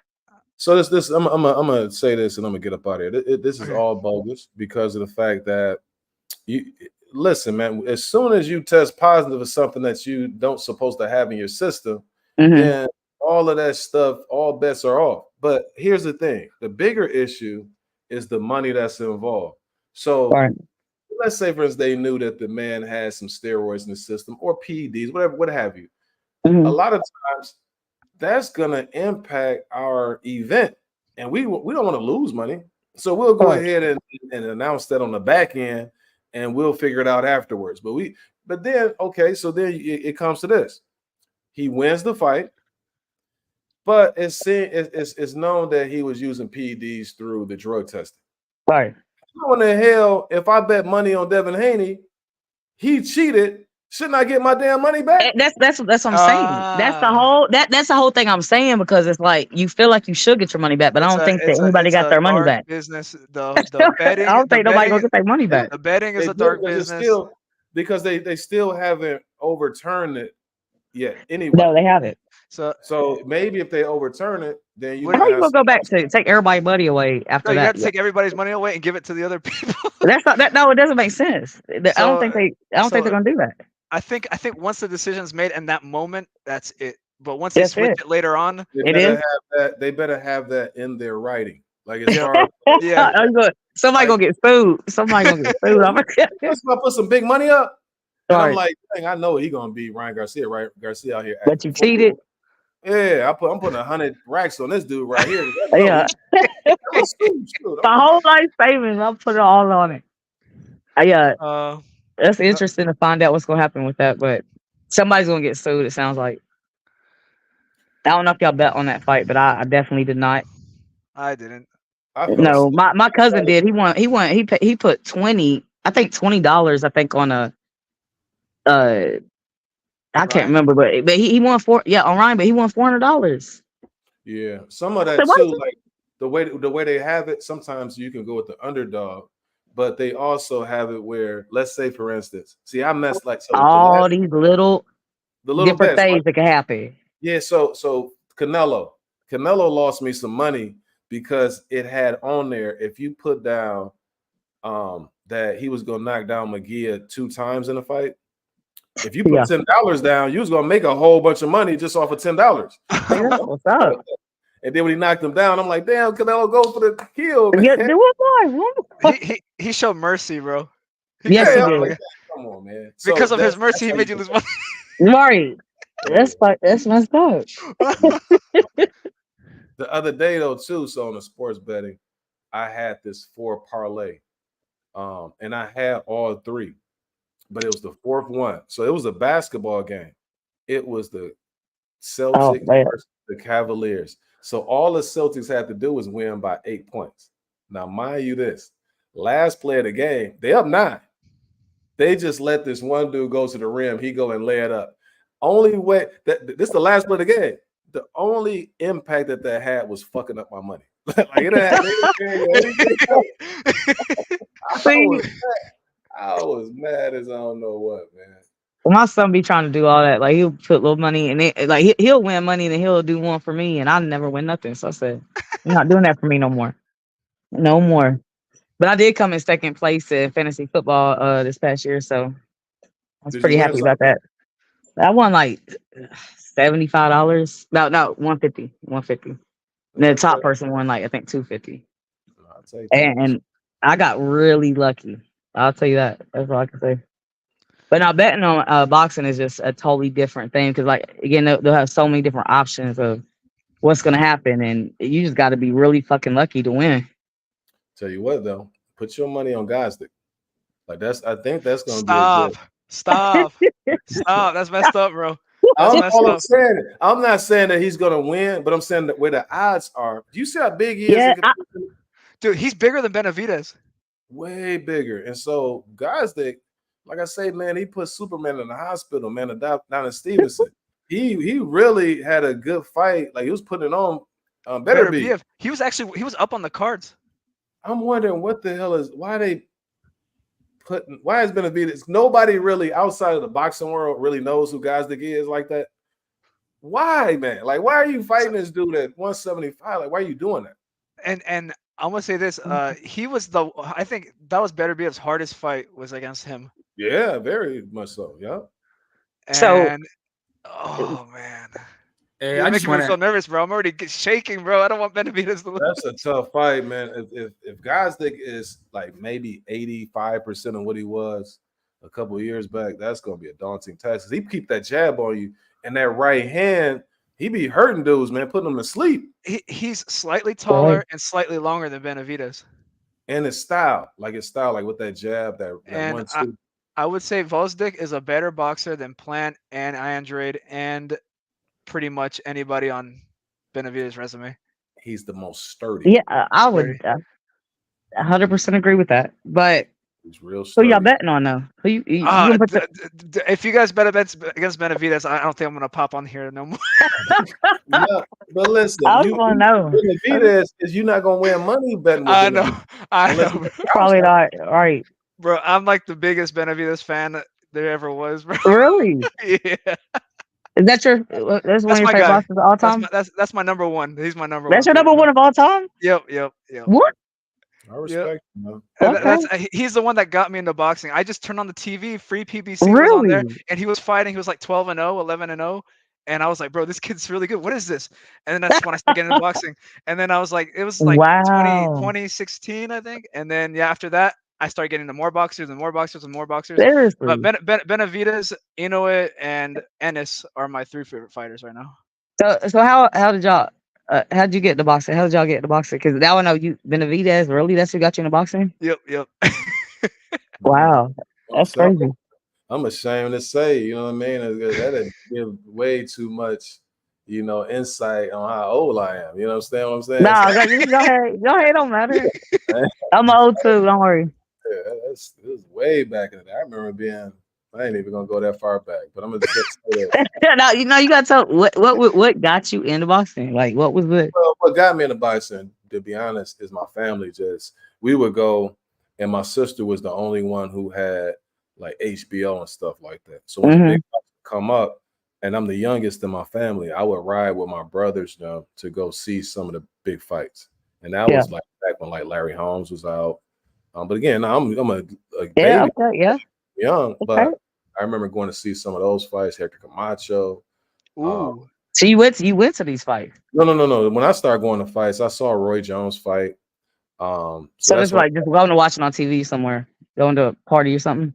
No, my sister had cable, and that's where like the fights. Okay, yeah, that's what I'm saying. Went there and watched the fights. And what was the one thing you remember that got you? Like, man, this was it. I love it. It was just those, because all of the fights used to come on, like those big fights used to come on HBO, like the heavyweight dudes like Larry Holmes. Oh yeah.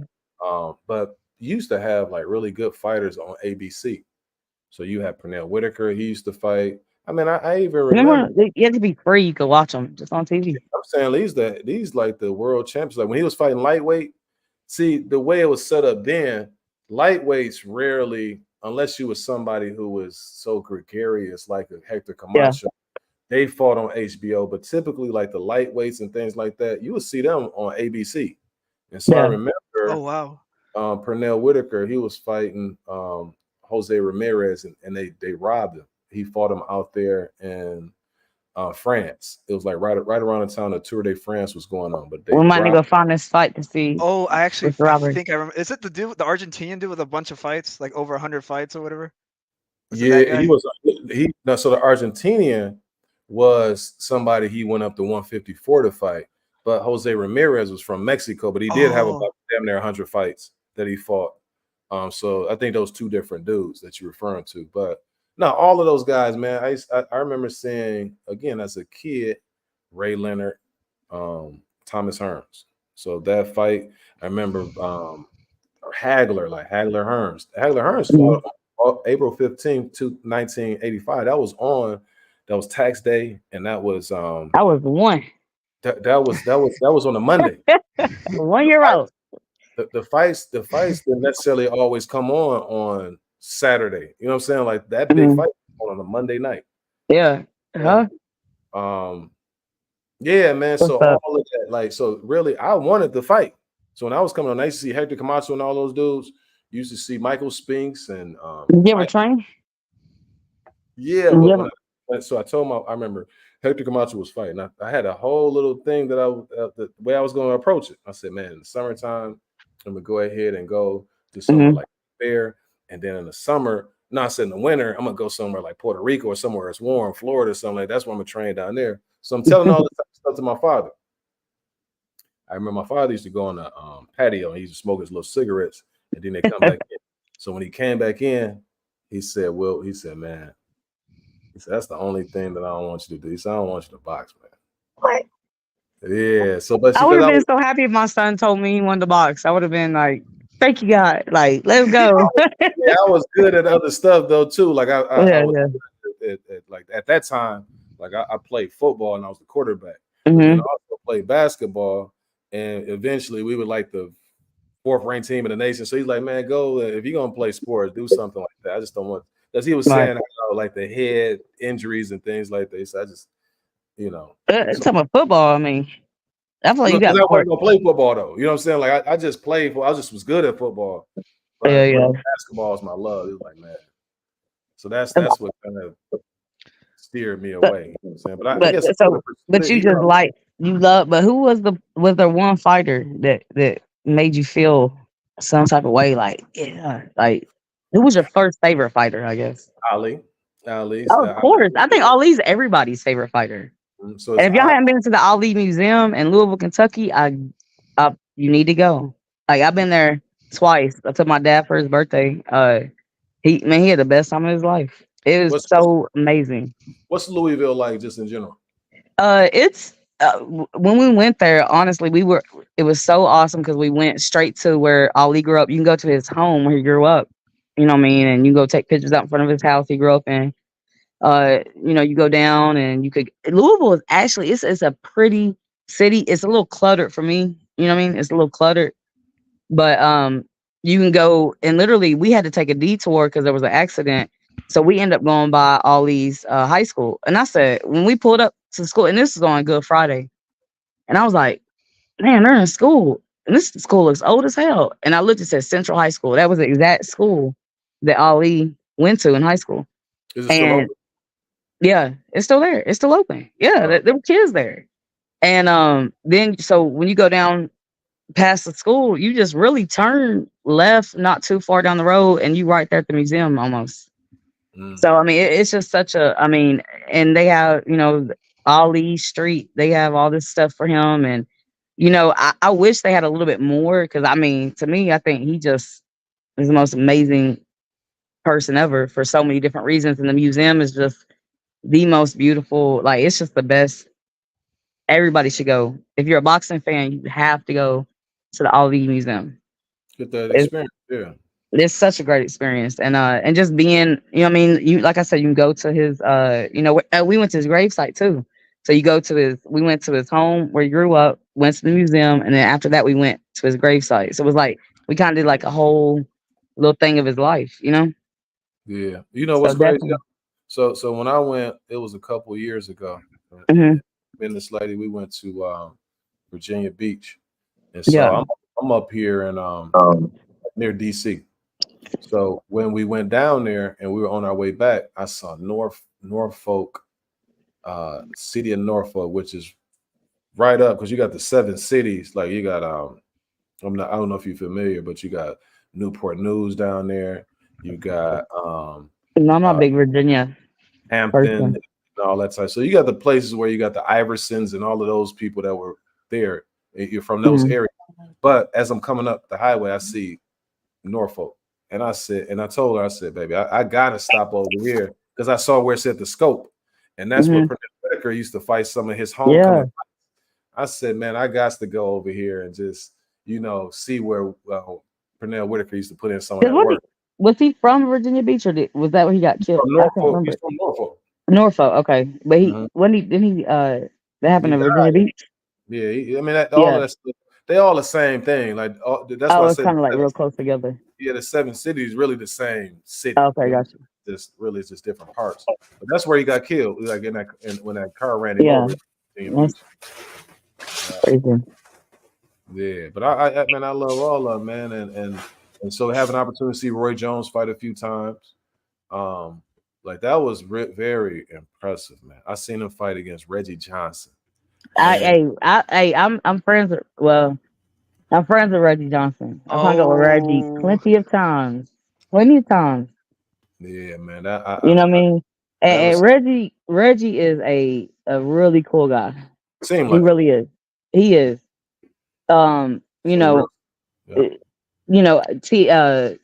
Lorenzo Smith, T. Diddy Smith. He was a heavyweight fighter. He passed Yeah, away. no Diddy. Out of Houston, right? Oh, That's how I met Reggie. Every time I go down there, we all hang out, whatever. But the way I fell in love with boxing, I grew up in boxing. My dad has been like Golden Gloves here in Knoxville, and like this is one thing I want to say. I hope somebody's listening. Like, if you love boxing, like the best thing you can do for boxing is to try to get involved in boxing. Like, become a judge or a referee or a timekeeper, whatever you gotta do. Try to do that. And like my son, I've been trying to get my kid off to college. He's going to college for football. Let's go. D2. He could have. Where you gonna take it? How we got it? I'm so happy. But if you love boxing, like really look in your city and try to get involved in boxing, because a lot of these people, like all these older guys, like my dad, he's a part of the athletic commission now, but he used to be a referee. So I grew up around boxing.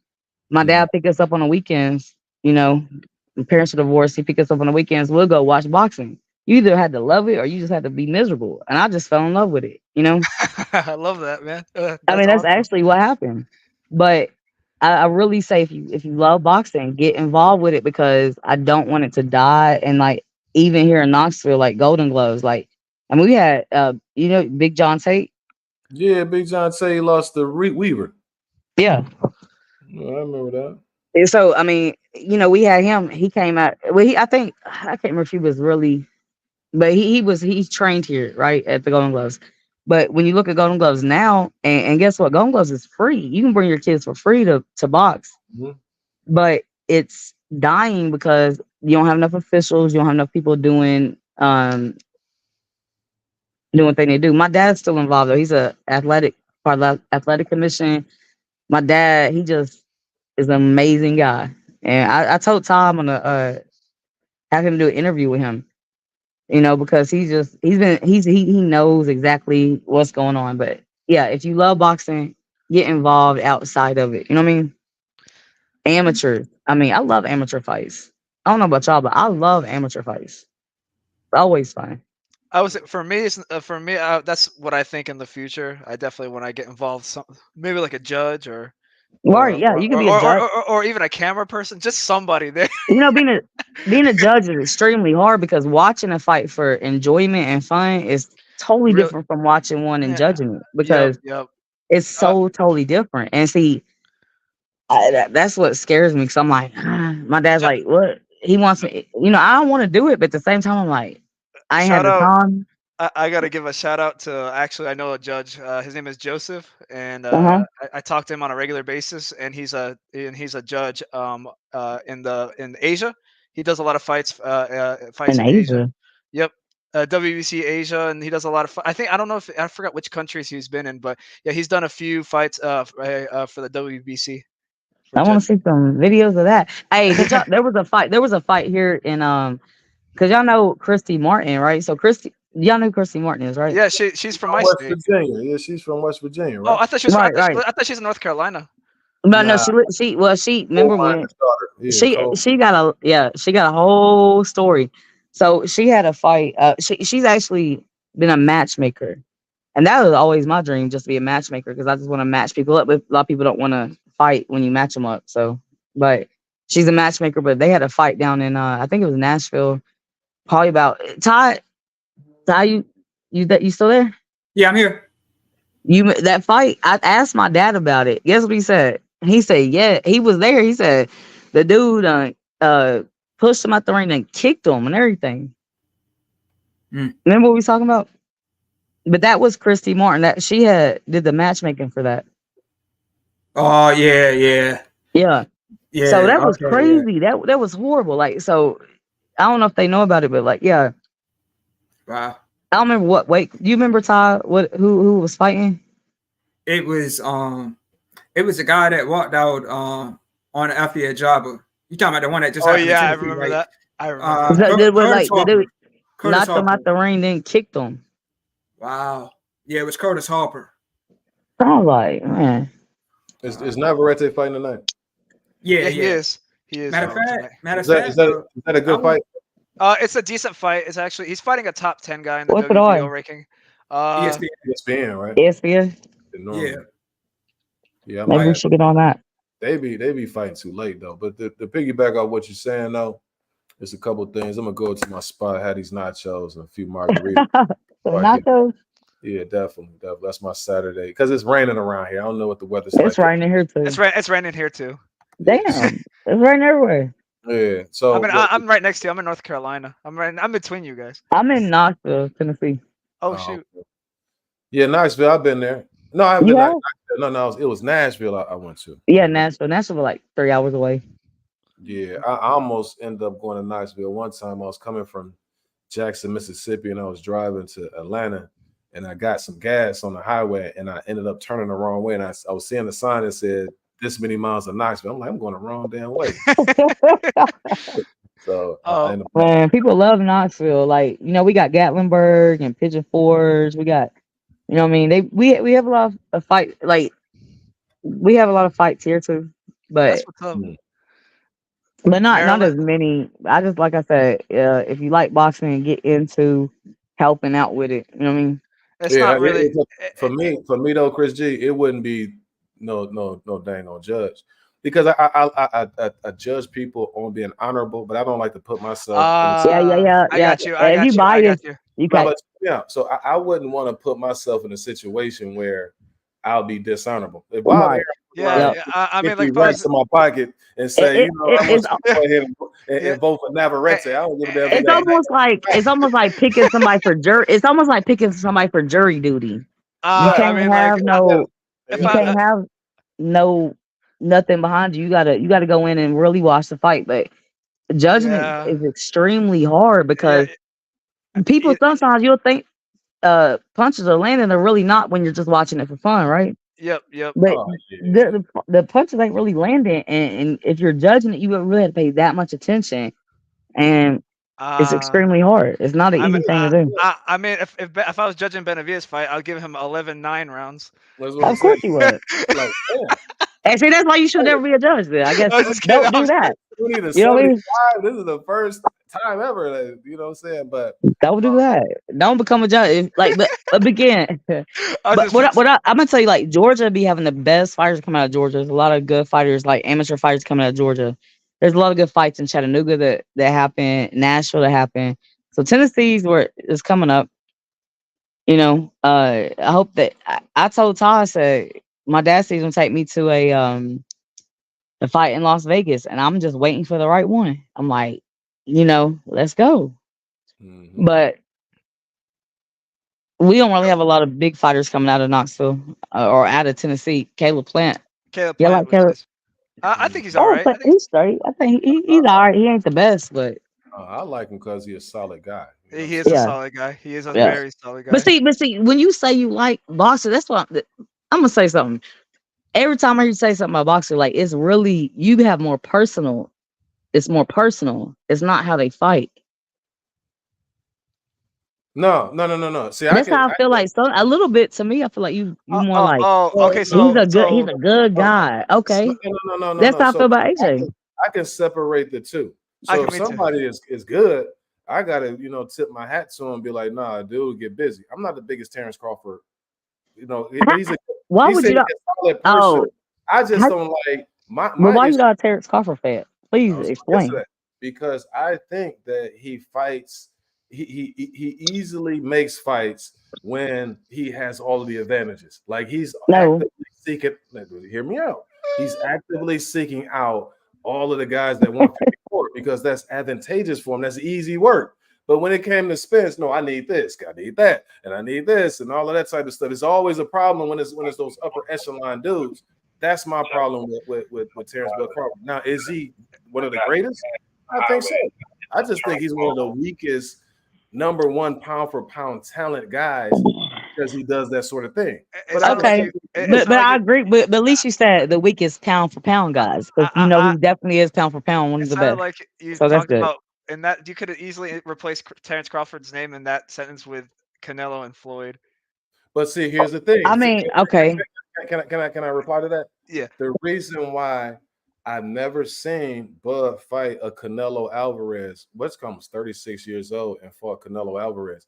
I seen Floyd Mayweather fight Diego Corrales when he was really, I want to say it was the odds was like this. I've never seen him do that. It was somebody who's in his prime, like right then and there. I've seen Floyd Mayweather fight Miguel Cotto. I seen Okay. And Miguel Cotto, that was the one fight that pissed me off the most because I believe the only person that could beat Mayweather at that time was Canelo, and I felt like Canelo went and defeated. I swear, I felt like he did because he didn't fight like himself. I promise you, it is. It was him in that ring though. But I love like Miguel Cotto is in my top 5 favorite of all times. I love him. To answer your question, Chris G, I've seen Floyd Mayweather fight, regardless of when, another all-time great. Okay. So I can't put him in that category. So now, do you think that Canelo did not fight him in his prime though either? So I will say that. I'm gonna throw that out there real quick. Let me throw that out there real quick because he didn't. I don't think Canelo was even really ready, but I'm happy he took the fight. But I guarantee, I don't know. I think things might be different. I like Floyd Mayweather to a certain extent. But I don't think he's done anything for boxing as a whole. That's why I don't care for him. So anyway, I'm done. Say that, Chris G. As far as Floyd, trying to compare Floyd Mayweather to Terence Crawford, I can't compare the two. Actually, you're 100% right. You're right. Actually, and I'll tell you. Well, even with Canelo though, now this is the last thing I'm gonna say as far as this is concerned. Yeah. So she just said that he wasn't in his prime. Okay. No, he was not. 100%. Not even a little bit. I'm not arguing your point. I'm conceding the point. I'm saying you're right. Okay, if you're right, then that goes against putting Terence Crawford in the company of Canelo because Canelo at an early age went up against arguably, in some people's eyes, one of the best fighters to ever do it. He did. And actually, you know, actually, you're 100% right. You know, I could actually say Terence Crawford didn't start fighting upper echelon until he was in his mid-30s, and Canelo and Floyd were fighting top guy after top guy in their mid-20s and late 20s. That's my only argument. Okay, actually, you're right. But Floyd Mayweather, there's so much. I believe. I mean, like for instance, Zab Judah. I always liked Zab Judah. I've always loved Zab Judah. And that whole fight, I feel like it could have been went a different way, in my opinion, personally. But I think that as far as Floyd Mayweather goes, I don't think he's like the best of the best. Not even close. I don't think he's definitely not you can't put him on pound for pound the best fighter ever. He's the best defensive fighter ever. I don't think nobody can beat him on that, but I think that Canelo, as far as Canelo goes, though, I really think that if Canelo had fought him, but they did the right thing, though. Well, it wouldn't have been possible to fight between the best version of each other because by the time Canelo got exactly, that's what I'm saying. It would have been 28. Right? Yeah, exactly. But that's why I'm happy he fought him. I'm happy he did fight him, right? Oh, good. How about you, man? Good to see you. Good to see you. Yeah, I got it quiet. Yeah, good. Yeah, I'm glad to see you there, good brother. The only thing I'm gonna say is this though, is Floyd. I don't know how you see Floyd is like the LeBron, but he has more of a chance to be regarded as the best or one of the best of all time based on the longevity, how clean Floyd went through dudes. Like you would see Floyd at his best. It's like the separation between him and the guy that he's facing, he's coming out of this so unscathed, you know, and he's just doing his thing. And it's just like easy work. My favorite video, hold on real quick. My favorite video of Floyd when he lost, I guess it was I can't remember. It was a fight and he cried. And they said he never lost a fight after that. Right. And maybe it was an amateurs, but he never lost a fight after that. But he didn't even lose that fight though. Like that was he got robbed. Yeah. But you know what I mean? I respect him for that. But what he's done he hasn't done nothing for boxing since he got out of boxing. I don't feel like he's done anything as far as like when I'm saying like I will say I'll actually add on to that. I agree with that as in a sense of he He tries to has, he has the he, money to do a lot more than what he's done. he tries to steal the glory from Tank. He tries to steal the glory from his fighters sometimes. I will say that. But I'll say this though. He's given the damn glory to Tank. Like you wouldn't like put Tank in no cash cow status if he wasn't connected to Floyd. Yeah, I Right, agree with you that. know, But yes, I agree with that too. when it comes to like the press conference, it's like Tank's just sitting there and he's like, I made good investments. I fought the same fights as he and blah blah blah. He'll just talk about himself on a Tank. He's a narcissist. I mean, we gonna say Yeah. Hey, That's what I was trying the to get realest at. thing you said all night. That's the I mean, like that's what I was trying to get at. It's like, yeah, if it wasn't for Floyd, Tank wouldn't be what he is. But I will say also, he doesn't have to like also steal the glory in front of the cameras on Right. TV. I'm trying to say. yeah, you know, to a certain degree, I agree because But you get, you're gonna take the good with the bad. So, for Yeah, instance, I mean, like I remember back in the day, right? Don King, who's old as dirt, who's promoting. somebody told me though they was the best promoter of all time, the best one ever. I was like, He might be though, but check this out.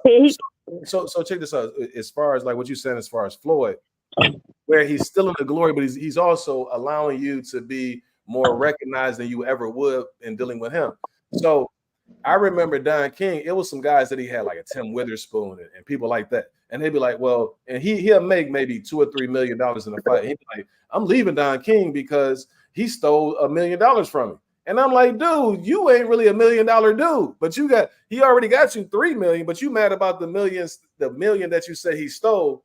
He got you popular. Like nobody would know who you are. If you go to another promoter, you're not making no $2-3 million. You're gonna be making like $850,000 possibly. That's the money that he stole from you. That would be your purse. You know what I'm saying? So like, this gonna be if you talk about promoters though. I mean, because just in my mind right now, I'm thinking about promoters. So Don King, right? We got a fighter here in Knoxville. Y'all know Alonzo Butler, Big Zo? Yeah, Ty did the interview with. Big Zo, was he a heavyweight? Yeah. Ty had an interview with him. Yeah. So, and that's who said. Did he not say? Oh, he's the best promoter. Like, no, not really. He wasn't. Like, he takes a lot, right? I don't think he's no best promoter all time ever. But Ty, where you at? Is Ty even on? I'm right here. I'm right here. I had myself on okay. mute. What did you think about when he said that? What about Don? Well, but here's the thing. Nate Campbell said something else. Alonzo Butler said he wasn't busy with him. Nate Campbell said he was a good promoter. So I'm hearing different things. It was Nate that said that, not Zo. Maybe I took. Well, okay. Yeah, when Zo told me, I mean, I didn't like what I heard. You know what I mean? He was saying So it was Nate that said it was Nate Campbell that said Don King was. I'm like, really? So who is the best promoter? Like, give me an example of a good promoter. Eddie Hearn. Eddie Hearn all day. So, the way he looks at Anthony Joshua in the picture, I'm like, bro. Man. Hey, I think Eddie Hearn's 100. Hey, for real. A boxing promoter? It's just a boxing promoter? Mm-hmm. Yeah. Well, Eddie Hearn's the best. I'm gonna take Don King, man. I'm gonna go with Don King. You can go with Don King, but Don King, like, he always had to. Bro, Don King killed people. We're talking about him as a promoter, bro. Oh, yeah. You're talking about his personal life. We can talk about his go ahead, Mr. professional. It's the only thing when you say Eddie Hearn, we just talked about earlier when they switched the fight between Andy Ruiz and Big Baby. Like that was a bad decision. That was a bad decision. You know, Eddie. Also, another bad thing that Eddie Hearn did. Actually, going on top of that, I love Eddie Hearn. I still think he's the best in my opinion. But who y'all think is the best? But I will say he caused Canelo to lose with the Dimitri Bivol fight. Boo Andre was fighting like cab drivers all that time. Oh, that's horrible.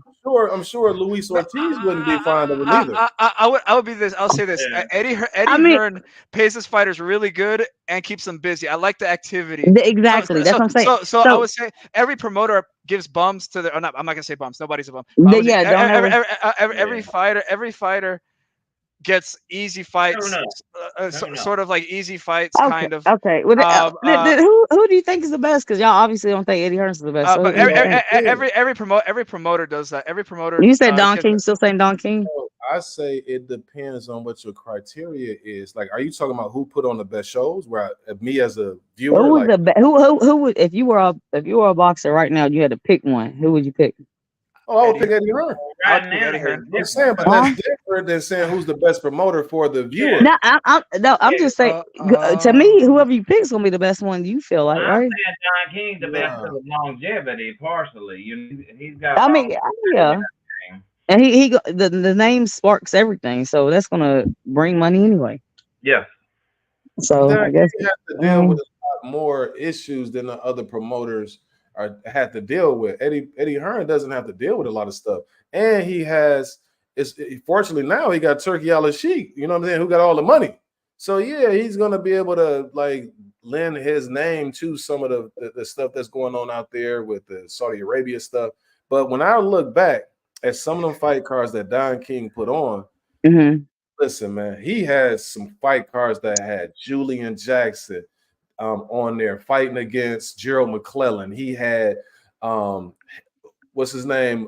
Julio Cesar Chavez. He was headlining the card. It's like 4 or 5 all-time greats like going against each other. And the opening fight would have somebody like Terry Norris fighting against somebody, and they like, God damn. Like you gotta have a whole good thing together. Like me and my dad one day want to do our own promotions because honestly, at the end of the day, like a lot of it is so some of the fights be so mismatched. I feel like, and a lot of it is the match. It is so much that goes into it. But I will say, I think a better question would be what's the best promoter in today's time? Today's time, I would say if I was trying to, the reason why I would try to sign with Eddie Hearn is because he directly works with the Saudis, and so that's why I would try to get the high big money fight eventually under Eddie Hearn. And also now the Saudis, I would try to get with this. The Saudis is now putting up a card in California where PBC, the Saudis, Matchroom, and Golden Boy are all working together on one card. It's gonna be really and so Al Heyman is powerful. working with this. It's everybody's working together except for Top Rank in that card, essentially. Virgil Ortiz, Golden Boy, Tim Tszyu, PBC, the Pitbull, PBC, Rayo Valenzuela, PBC, and then Terrence Crawford is probably in association with Matchroom, I'm assuming, and Madrimov. Matchroom, and then Virgil Ortiz, I already said Virgil Ortiz, Golden Boy. Yeah, there's a do we know the difference in like money what they're making, like literally when they had a fight in Saudi Arabia and you have a fight here in Los Angeles? I'm gonna say Saudi's probably gonna put up similar numbers, probably because of Crawford. At least with Crawford, maybe not like 75 million, but I'm gonna say probably along the lines of what he made against Spence. And then I'm just saying like being live, like. What are you pulling in like? What are you pulling in? I don't think Crawford can sell a wing dinner, so I'm not really entirely sure. Oh wow, man! Like that's. I'm gonna say. I really look forward to Crawford's next fight. I do. I really look forward to it. No, I'm excited. I'm just saying I'm a big Crawford fan. I'm just saying like. No, you're not. You just No, I am. No, for real. Like you can ask Wilton. I'm a Crawford fan, but the reason why I say he doesn't really have a draw like he that. has no personality. That's all it is. Most of the people who showed up to the Spence Crawford fight were there for Spence. Look, I'm gonna tell you like this. I talked to there's this guy I know, and he's a promoter out of like Memphis. To me, he's a big ass jerk. I ain't gonna say his name. He tried to say that Don King was his grandfather, all this other stuff. But look, let me just say, no. He's asshole, but the only thing I will agree with what he said is a lot of times with boxers you gotta have a personality because it's only you. You can't you don't get no team behind you. You gotta have personality. You gotta like really bring the numbers in. So I understand what you're saying because Crawford don't even be saying anything. So I was just saying Crawford is known because of all the Undisputed and this and Right. that. But He prior ain't to no Tyson Fury or but I'm gonna say most of the pay-per-view sales between he Spence didn't. and Spence and Crawford was because of Spence. Right now Crawford, That's because people that don't know boxing don't know who Crawford is. I'm gonna That's say the only this. reason. The casual fan knows Errol Spence. If you talk to some casuals, they'll know Errol Spence. But if you talk to casuals, Nobody knows they'll know they won't know Crawford. who Crawford is. That's why I say he can't sell wing there. I was just making a joke, but I also. got you. But at the end of the day, I really love Crawford. I think he's one of the best, but he's not. but it's the He doesn't personality sell a thing. lot. He doesn't have a personality that sells a bunch. That's why I can't stand Devin Haney. I can't but- stand him. He just Right. I feel like Devin Haney tries a little too hard. But that's. How can you not like somebody who's trying to fight everybody though? Like to me, that's the biggest thing. Is like I respect you if you're trying to get out there and get busy. You calling out St. Davis. You want this dude. You want that dude. You're right. trying to fight Regis Prograis. Like I don't give a damn. You can. But as long as you're not a cheater, you don't be. You know. because boxing at the end of the day, it's all about your. It's about selling fights and being the biggest biggest person to make things more exciting. That's really what it is. It shouldn't be that way, but I'm saying just as far as like when you look at like sales and stuff, that's really what it comes down to. Yeah, that's what I'm saying. Like personally, for me, I don't get like you can have a packed house if you get out there, you get busy. You know, I don't care. I don't think many packed. But you don't. But you love boxing. That's what I'm saying. I'm just saying personally for me, I can't speak for everybody else. I'm just saying for what Will Henry likes. So the fact that, like I said, I can separate what I think about Bud, but when I see him get in the ring and I see them the way he's able to switch it, when he's setting you up for stuff, like that's what I'm looking at. But you know, I am gonna have an opinion about other things about him. But at the end of the day, you do got to draw.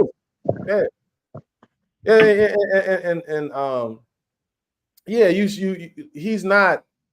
He's just so good that now he can negotiate and get some money because he's the top dude. But he has to stay active. You gotta stay active. You gotta be.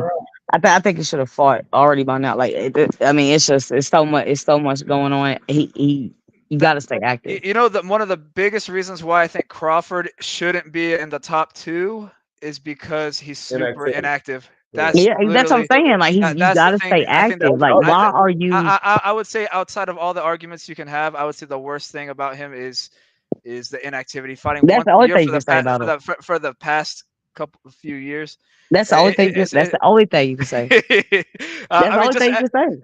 I agree with that, but some other people might have different opinions. But it also affects what he's going to do in the future too by being inactive. You know what I mean? It's kind of shady to get up there and say, "Well, Boots don't bring nothing to the table." Oh, I'm ready to see Boots do something. Let's go.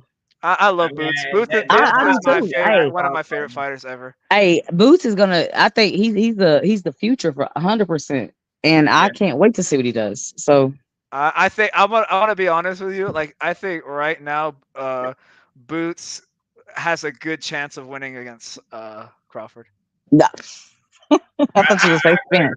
I thought you were gonna say Spence, but I mean, I don't think so. I don't think so. Not right now. Not right now. But see, the way that Crawford's moving, you keep waiting around. Yeah, he's gonna have a chance to beat you. You better fight him now and get the shit over with. Because I know he'll beat him now. I believe he'll beat him now. But if he goes ahead and fights him now, he'll get it over with. Move on.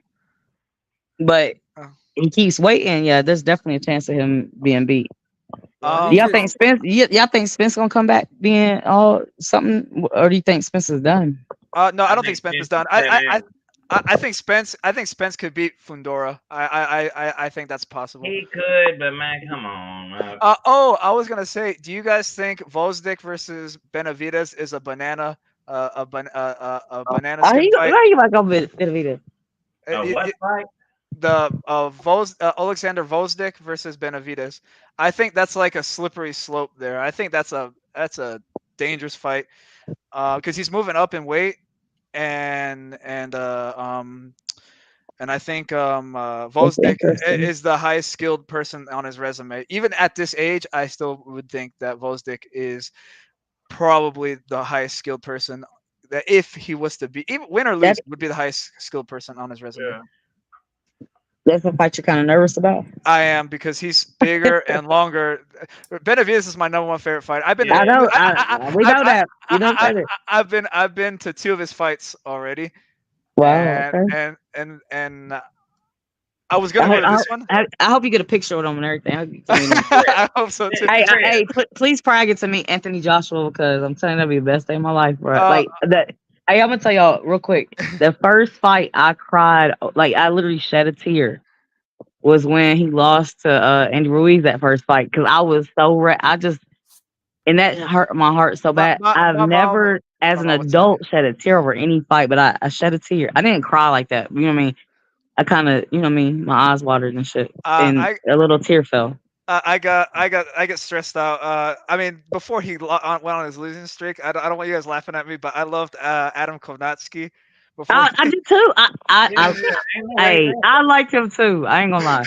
And I was so upset when he lost. I was mad for like a week. I wasn't that mad about it. I didn't give a fuck really if he lost, but I was a little sad. You know what I mean? I wanted to bring this up while Wilton was on here. Wilton? Yes, sir. Do you think the best way to describe the Benavidez versus Vosdick fight would be a banana skin fight? What do you mean by that? Like he could slip on a banana peel and then fall. Yeah. Well, you really love Benavidez, huh? Yeah. I would probably be shaking. Man, you act like against Tim Zoo.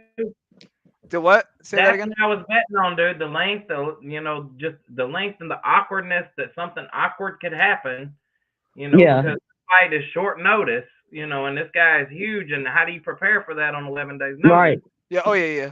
That's why I took him for that fight, man. And I made a ton on that, by the way. Which one? Which fight? The Fundora versus Tim Zoo fight. Oh. The whole thing changed once the cut happened and everything. But that's what I picked Fundora for. I thought Zoo was gonna stop him in like 4 rounds if it kept going the way it was going. Let me throw this out there really quick. Deontay Wilder and Zang. What y'all think? Zang is one of my guys. Okay, I'm gonna say like this, he been exposed. You just gotta work him out. He's got a gas tank like a sack of potatoes, bro. Exactly what I'm saying. So I feel like if Wilder can't, this is his last chance to me. Wilder did not throw one clean punch against Joseph Parker. You know what fight really pissed me off about Wilder? What? Was Ortiz. Because I feel like Ortiz was whooping his ass, and all of a sudden he was losing. He was losing every second of every round. And then I said, "Oh my god!" That's when everybody's like, "Oh, he's like, oh yeah, that's it." With the Wilder, one of the fights was the classic. You look down and it's over. It was against Dominic Brazil. When it was against Dominic Brazil, I literally looked at my phone for a second, and I look up, it's over. But so what do y'all think? Who's gonna win that fight? I think Zang's gonna win. You do? Really? Yeah. I got Wilder. I got Wilder. I think I got Wilder, and the reason I got Wilder is because the way that Zang's last fight went. I just don't think. I don't think he's gonna. I think that Wilder. If he's smart, he's gonna. I think Zang. If Zang doesn't, wear him out. I will say this: if Zang does not get him out of there in 6, he's probably not going to win. Yeah, I think I'll actually that's the only fight I'll probably maybe even put money on, because I do believe Wilder might win, because Wilder has to. But I'm just saying. I'm just saying against. I thought he was going to wash Joseph Parker. That's what I thought when I. But then he Joseph Parker. Everybody, he's underestimated. I thought he would beat Parker by knockout eventually, but I figured Parker would win until then, like pretty much everybody else Wilder fights. Right. They always beat him until the end, just about. And that's what I didn't think Wilder landed one good punch on Parker, but Zang landed a bunch of punches on Parker though. Yeah, but again, he, if it goes a distance, I would say I'm gonna say this: the only chance Wilder has is the second half. Time. You gotta be kidding me, man. What? The kid, that right hand he has? I don't think that's the only chance he has either. Yeah. I think he has Wait, but a great chance to win okay. that fight. I'm basing it off the last performance where he didn't throw a single I'll punch. say this. I mean, I likely. base off last performance too, but at the same time, you know, James, his weaknesses really are so obvious Bad Yeah. gas tank. But that I think that Wilder will. Wilder Go ahead, ain't exactly a student of the game, though. You know, I mean, Man, Wilder just had to buy his time until dude get tired. Because Zang always hurt people early. Like he hurt Joyce, he hurt Hercules. Yeah. Everybody. Like Joseph Parker, he dropped. I actually thought he won the Hrgovic fight, but which actually most people actually thought he beat Hrgovic. I didn't know who the hell it was till the fight. No, I think I knew. They fight different over there in China. I think that's where he's from. What, China? Yeah, China. He's from China. Yep. Yeah, they fight differently. Like they make like they chose what he did. They chose for him to be a boxer. Yeah. His money he gives, most of it goes to the government in China, for real. No, I think he lives here in the United States now. I'm pretty sure he lives in. I forgot what state. But they probably still over there taking his money. where does No. Actually, the only countries that work like that where they still tax you on your money, if you're across the world, is I'm North pretty Korea sure China does. and North Korea and United States. What boxing coming out of North Korea? I've never heard one. No. What I'm saying in general, just by tax rules. They take their money. They make they pick what they are gonna do in China. I mean, and he's so damn big. They say, I guess they said, I don't think you can be as a boxer. Go do it. But he's good. You know what I mean? He's good. Gotta say that comment. Wait, Fury made no comments or nothing. Wait, Ryan Hanley saying, anyone else think Fury's excuses about the war in Ukraine getting Usyk the decision was terrible? So I didn't even listen to that. I didn't hear that. So if he said that, that's well, we didn't listen. I wouldn't listen to it. I wasn't. I mean, it is whatever. I hate that Tyson Fury has a loss on his record, though. I mean, I hate that, but at the same time, it's gonna make him stronger at the end of the day. So you know what I mean. Now, who's gonna take Usyk down? Somebody got to take Usyk down. Who's it gonna be? They do, because if they don't, heavyweight boxing for the casuals is dead, bro. They're not. I mean, there's no other fighter. Like, there's no heavyweight fighters. Really. Yeah, if I ask like 100 people here if they know who Tyson Fury is, like half is gonna be like, yeah, I know who he is. Everybody knows. I mean, but who's gonna be? Fury. He's controversial. That draws attention. That's why a lot of people... and that's what boxing is, though. That's like that's a big part of boxing, though, is being marketable, being somebody that people are gonna bring the people out, bring the money. That's what a big part of boxing is. People are so offended by things today. Really, all you got to do to be a big draw is just speak your mind and tell what you actually think. Exactly. I mean, look at Muhammad Ali. Like, Muhammad Ali would have. He started. To me, I feel like he started. That honestly, if I watch old videos of Ali talking shit to the other boxers, like, I loved it's so good. I love it too. It's so. I mean, good. Ali was like, he's like, look at him. He's so ugly. He's so ugly. Yeah. He talking about how pretty he was. Like, I'm so pretty. But you know, hey, I will tell you this. Let me say this. I gotta say this about Ali. Ali convinced everybody he was the best before he was the best. Yeah. And that was the best thing about him, because it's like he told everybody. I'm the best. And we were all convinced he was the best before he even was. Yeah. You know what I mean? Yeah, he has everything for a fighter. Everything. Well-rounded. 100%. Best of all time. That's why he's the greatest. You're right. He spoke it into existence 100%. Yeah, exactly. Yes, he did. Spoke it into existence. And I believe in that. And he drew the blueprint on how to draw money and be marketable as well. Yeah. Yep. I mean, do it his way, but you know, he showed the way. He showed the way that it could be done. You know what I mean? I got a book called Ali Rap, and it's Ali. Ali could have been a rapper if he wanted to. Really, put some music to that, because the book Ali Rap is just. I mean, he always was. I mean, he just always has something. It was just. He's the most amazing person, for sure, to me in the world right now. I've ever. So yeah. Y'all go to the Ali Museum. Go there. But we'll see what happens with going forward with heavyweight boxing. I'm disappointed in heavyweight boxing right now. Me too. Because it's just not. I'm disappointed. Yeah.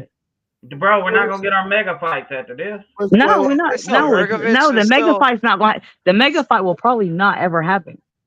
Exactly. What mega fight? What mega Fury fight? versus Tyson Fury and AJ. Oh, That's To everybody- me, Fury, Tyson Fury and AJ Fury- is like the Fury- best the fight mega fight? I want to see. Fury could not easily, but Fury could have won this fight tonight if he didn't like do all the antics that he was doing. I know. No, I don't believe that. Well, maybe. That's like the antics didn't get him clipped on that chin. He just got clipped on the chin, and he was. Oh, okay, fair. Okay. I made a mistake. I take that back. I take that back. But check this out, though. Check this out. Like, really, it depends on what Usyk does after this. Are they going to do the rematch? But you really have it, and also going to be incumbent upon the Wilder-Zang fight. Let's say, for instance, Wilder does. Yeah. That would be great to see Wilder and Fury fight. No, But No. You know what's again for the fourth time? actually? what I'm saying is this: is that you can have a lot of fights that still haven't been made between those guys. You still haven't had a Wilder Usyk. You still haven't had an AJ and Wilder. But also, where is Andy Ruiz in this mix? Because I believe Andy Ruiz. Look, if Andy Ruiz if he got a good ass trainer and he really trained, he really did something. I think he might be a good contender with his little power. I think what they're gonna do is they're gonna have AJ fight. I forgot who he's fighting, but they're the winner of it's gonna be Wilder and Hrgovic. It's gonna be so whoever wins that fight between let's just say whoever the winner fight between Hrgovic and the other guy will fight Joshua. Dubois. The winner of that will fight AJ, and the winner of that will fight the winner of Zhang versus Wilder, and the winner of these two will win the winner of the Fury Usyk rematch. Because everybody wants to see AJ fight Wilder. I know everybody does. And guess what? I'm gonna be sitting here happy as fuck when AJ whoops his ass. I can't wait. I'm looking forward to that one. Actually, Yeah, the scary dude who been running from Wilder all this time finally gets some. Oh, look, whatever. I'm looking forward to it. That's all I can say. I look forward to it. I look forward to it. See, again, I don't respect them dudes who wait for the opportune time to fight. Okay, let's fight now. Like Canelo waited all his time to fight Charlo. Like now I've been up at this weight for this long. Now you coming up 2 weight class. Let's fight now, sir. Well, actually, it's a lot of politics in that too. Big Charlo do it like. Well, Big Charlo turned down the fight in 2019. Yeah, it's some ways you can turn down. I don't know. Like Big Charlo is not who I thought he was. He's like a mental. No. I meant like back in 2019 in his prime. I'm talking about. So even at that time, right? He had that still be mentally unstable to a certain degree because he's way out of it now. I'm gonna say this.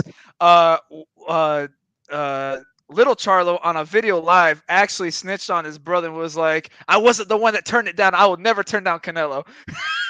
Right. He actually snitched on his own brother.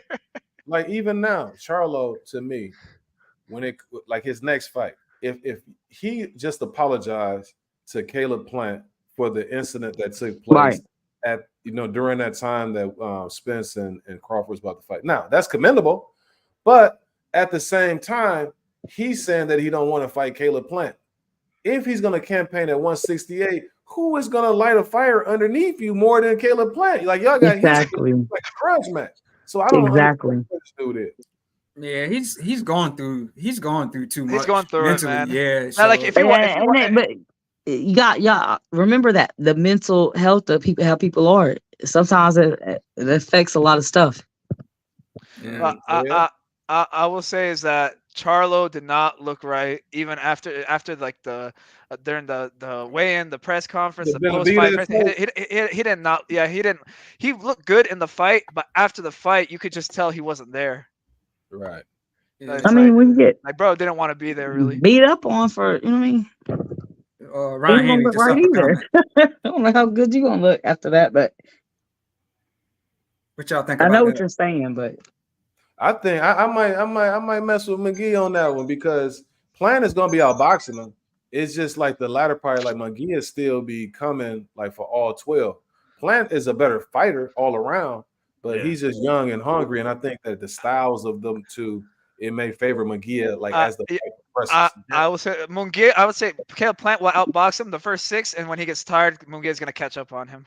That's what be the likely I outcome. like Munguia. I do like him though. I ain't gonna I lie. do like Munguia too. I've been following Munguia for like 6 years now, 7 years. Chris, Okay. being a That ain't fan been of for a minute. MMA, Y'all think Canelo took a light on? I think he took light on him in the second half. Yes, probably. I do. I think he did, yeah, for sure. and I wish he hadn't have. Me too. But I think that Canelo was also being cautious too. It's been cautious, but also he's like, he's my fellow countryman. I don't want to mess him up. Actually, you're exactly right. Because that was exactly my thought. I said he don't want to knock out another Mexican fighter. He don't want to do it. I mean, anytime you get knocked out, that's going to affect you a lot. You know what I mean?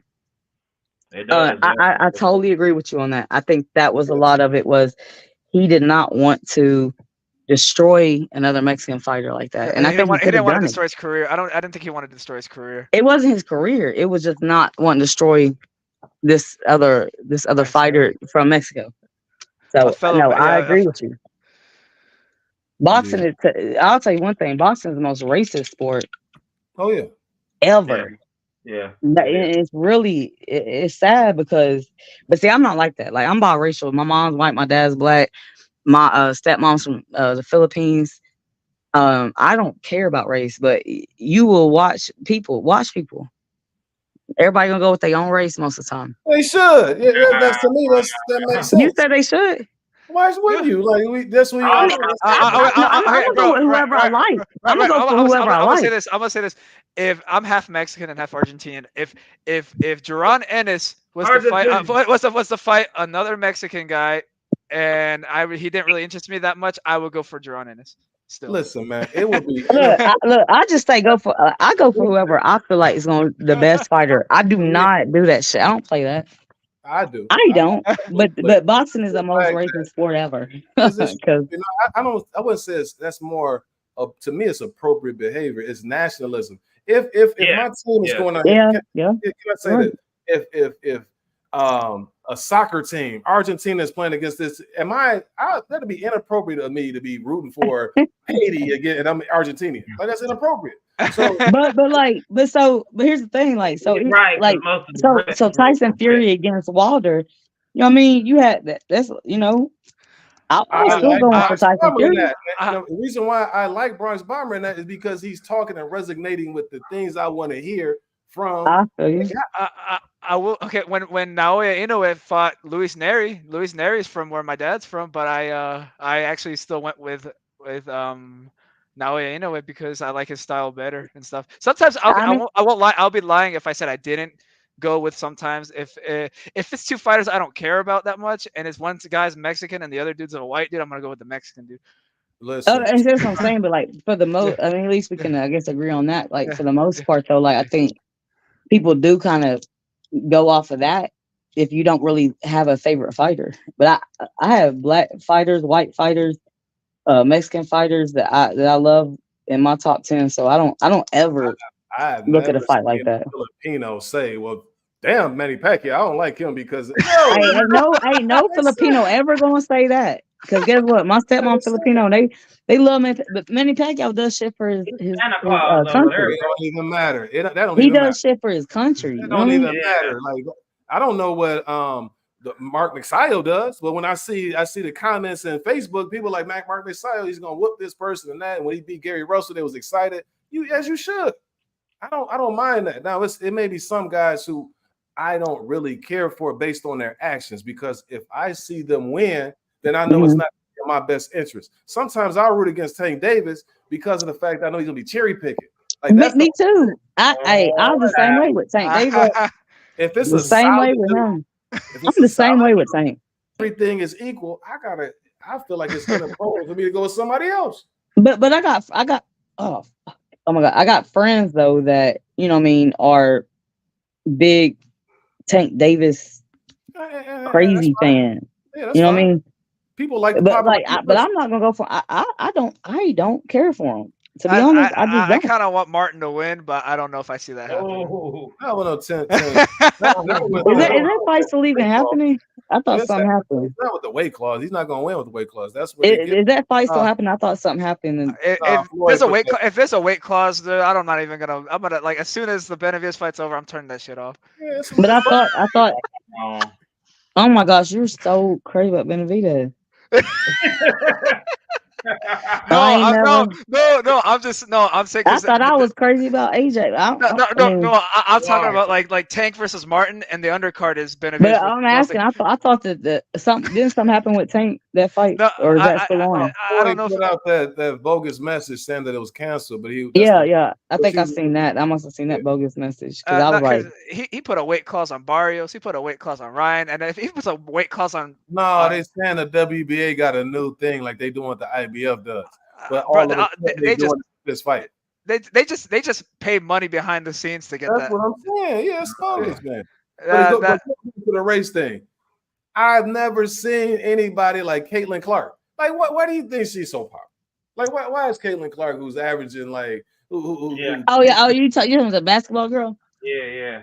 Hey, we ain't talking about that. We talking about boxing. But I would say this. You are right about that. You are right about that, and I think it's ridiculous. To be honest, I think it's stupid. But it is what it is.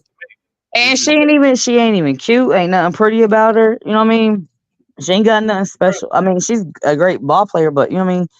What are you gonna do? She has a collection for the protection, but I'm not mad at that. Like, I'm not gonna like be oblivious and try to be the better person. No, if that's what you want, I'm on the same thing too. And if your girl win, then salute to you. My hat's off to you. I'm not gonna hate on her or anything like that, but I recognize why you are so enamored with her, because I've seen girls in the past like what's my girl name? Who used to play for Tennessee, who used to get busy. Like, she was like the coldest. Cheryl to make the host call. Holesclaw wasn't as good as what's her name? She does TNT. She's cute. She's tall, but she played for Tennessee. What's her name? Scholar? No, she didn't play for UT. Never mind. Played for Notre Dame. Yeah. No. I don't know. She's one of the best players. She a white girl? She a white girl? No, Tarazi was cold. Like, don't get me wrong, Tarazi's cold too, but I had stuff about Caitlin Clark popping up on my feed. I'm like, who's this lady? Huh?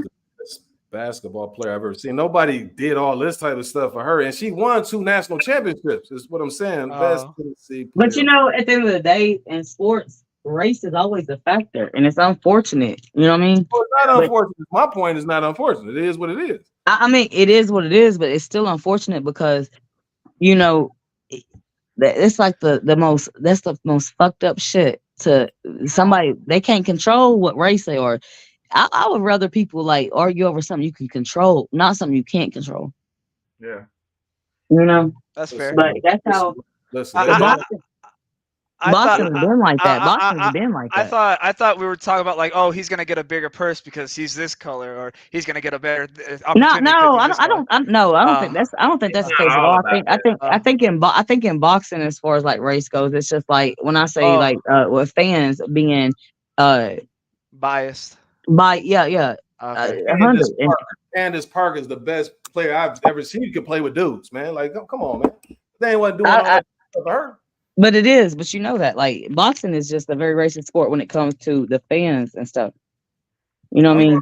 The Mexicans stay with the Mexicans usually. The blacks stay with the blacks and all that. But like I don't do that. But like I said, I've got a lot of different. I disagree. The blacks don't stay with the blacks. I see people who clown Devin Haney. Oh, he's making excuses. I mean, because then Devin Haney's lame as fuck. That's why. That's the only reason. I don't think that's a racist. I think that's everybody just like Devin Haney is so fucking like, bro, get out of here. Like you. He's so what? Like what's wrong with Devin Haney?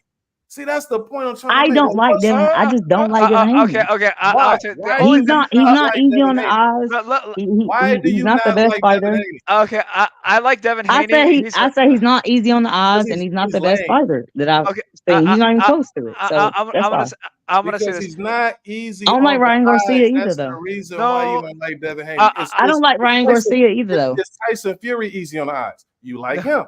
No. That's your excuse. It's his personality. That's charisma and charm, bro. I think I would say this. I like Devin Haney. You know, I think. Why do you like Devin Haney? Why do you like Devin Haney? Well, I'm gonna say this because he's been trying. You like Devin Haney because he won the last fight. No. I like him because I'm gonna say he didn't really win. No, I'm gonna say this. I like him. Regis program? No. Okay, hold on. I like Devin Haney because he's got really good skills and he's trying to fight the best. He's doing the best he can, and he's pretty good as and he's a pretty good promoter himself actually. For getting the money wise, but I will say on terms of his style of fighting, I'm not a big fan of. I'm not a big fan of him not being that aggressive. I like aggressive fighters. I like fighters who take risks. I'm not a big fan of fighters who don't take risks. But that's just my style. That's just my. Well, you answered that question for everyone. Thank you. What do you think about that? Was that a great fight? What fight? Tyson Fury versus Otto Wilder. Was that an entertaining? Dude, it was hilarious when Fury was getting his head banged around, bro. That was kind of fun. No. Okay. The thing about Tyson Fury is to me he's funny. Rolly Romero is funny, but do I just want to? No, I don't. He's garbage, man. Like, so for me, like personally, if somebody wants to fight the best, my bag. I'm gonna let you go ahead and cook, sir. Like, but that to me, that's come on, man. And so again, we create things while we don't like each other. They don't do that. You can have Hector Camacho could be out there saying the most outlandish stuff, but you're gonna have them Puerto Ricans who gonna support Hector Camacho no matter what. Stuff. Tito Trinidad wasn't the most like gregarious type dude, you know what I mean? But even when he lost to Bernard Hopkins, it wasn't no Puerto Ricans like this owning no dang on him. Miguel Cotto, he doesn't like just want to hear about Miguel Cotto and all that type of stuff. But when he lost against Margarito, they said, you know what, that dude has some messed up hand wraps once they found out. And shame on Margarito. There wasn't anybody around here saying, well, it didn't really matter about the hand wraps because he couldn't get out the way of the punches. You know what? You're right. You're 100% right. Yeah. Hey, Ryan. Let me ask Ryan. You good, Ty? Yeah. Go ahead, man. Okay. So what does it say about me? Like, I think Wilton was on with this nationalist thing. Like, obviously, if you can see right here, I got about billions on my arm, TMT on my arm. I defend Floyd Mayweather all the time. My top 5 is probably all black fighters. And they're American. I would say, like, I probably will root for the American guy. You know, like when it comes to, like, say I don't know the two guys, is most likely I will root for the American guy. That's how I am. It doesn't matter whether he's black or white or, it's probably more likely that I would root for the black guy.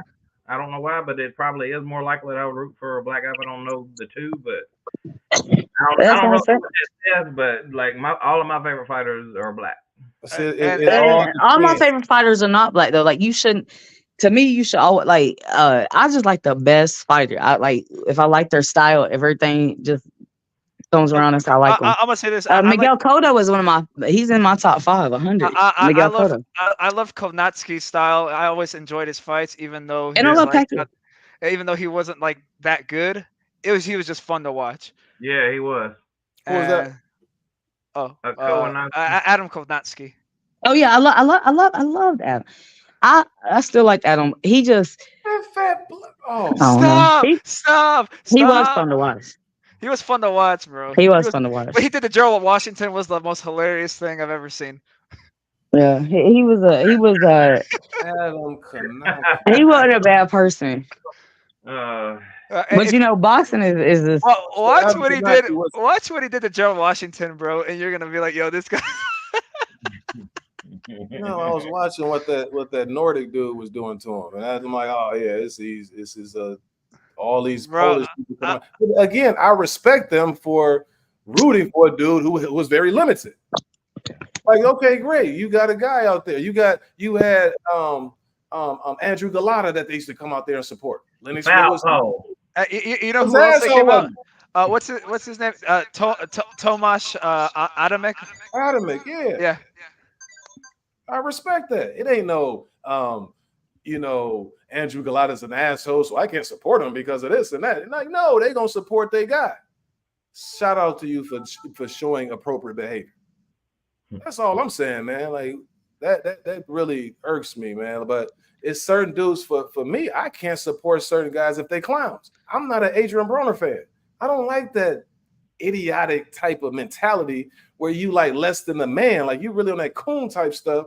I really don't. I like solid individuals. So when you talk about Devin Haney, I don't give a damn if he is whatever it is you're saying about him. Every time I hear him and what he says is solid. It's stand-up type of behavior that he's on, wanting to fight the best, calling out the best. He wants Tank Davis. Tank Davis keep running from him and all that type of stuff. That's what I'm into.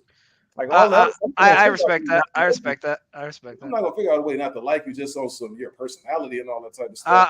I do like the calm, cool, collected, respectful guys. I do appreciate that. I like people's actions. And then I like Virgil Ortiz is a really nice guy. Like he's always says the right things. He's always well mannered and stuff. And that's what I really like that about Virgil Ortiz. I'm gonna be honest with you. Wasn't that upset with Kovalev. Kovalev was an asshole, and so that's what he presented. Like he's an asshole. He's a bad guy. I don't mind. He's just upfront with it. Like it ain't like he's trying to hide anything. So I can, I'm not. There's certain guys I'm not going to root for him against, but I used to love that power that he possessed. I like the skills that he had. Like he was crusher. So, the crusher. He going against Isaac Chilemba. I want him to whoop the hell out of Isaac Chilemba. I don't know where Isaac Chilemba is. I like to see that. Most likely in October. All right, guys. I gotta go, guys. It was really awesome talking to you guys. Good conversation, man. Love you, Chris G, man. I love you guys. Thank you. I love you guys. You guys are awesome, Peace, and I really appreciate the stuff we've been talking. And thanks for having me on, Ty. You guys have a blessed night. All right. Yeah, man. All right, It was nice meeting you. All right, It was nice talking to you. Hey, you too, Miss Kristen. Thank you. Yeah, Miss Kristen. Thanks for getting me riled up. I love that. All right. Good night, guys. Good night, Ty. You gotta get riled up. Man. Yeah, absolutely. No, I love it, man. That's what this good sport does, man. You gotta, you're gonna take a side on, you're gonna take a stance on things, and you're gonna agree to disagree. But at the end of the day, we all love boxing. You know what I'm saying? Right. Yeah. It's been fun. Like you definitely gotta get riled up though. I enjoy it. Yeah. What do you think next week though? It's my last thing I'm gonna say. You think that Josh Taylor is gonna beat old boy in a rematch, or you think it's Catterall, or you think it's gonna be the same as it was before? Who?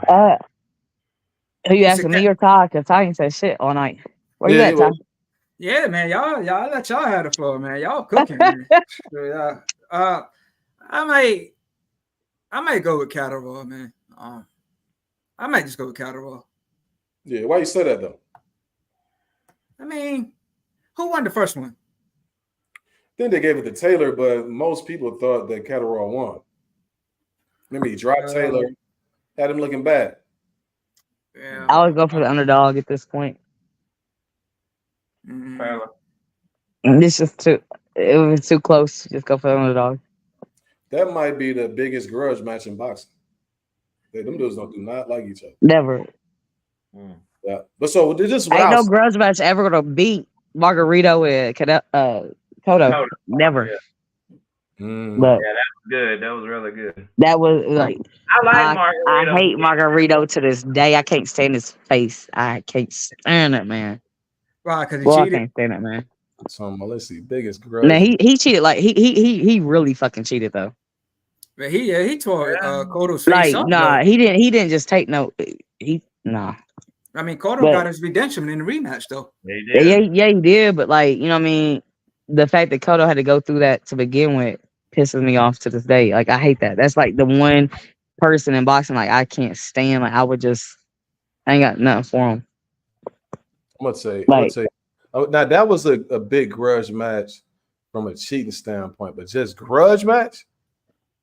If you go back, if you're not familiar with El Terrible, Eric Morales, and Marco Antonio Barrera, them dudes did not like each other, man. Like that was a grudge match right there. That's the best fights. You know that?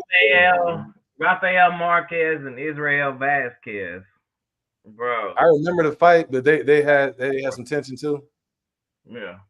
because Yeah. a lot of fighters will be such good friends afterwards, or like like I done been in fights before, and you hang out with your opponent afterwards. I'm like, what the, like I wouldn't hang out with my opponent afterwards. Like if you don't hate, like that's the thing about Mike Tyson. Mike Tyson did not, I mean, he really, Yeah. it wasn't no we're friends before the fight, none of that. Yeah.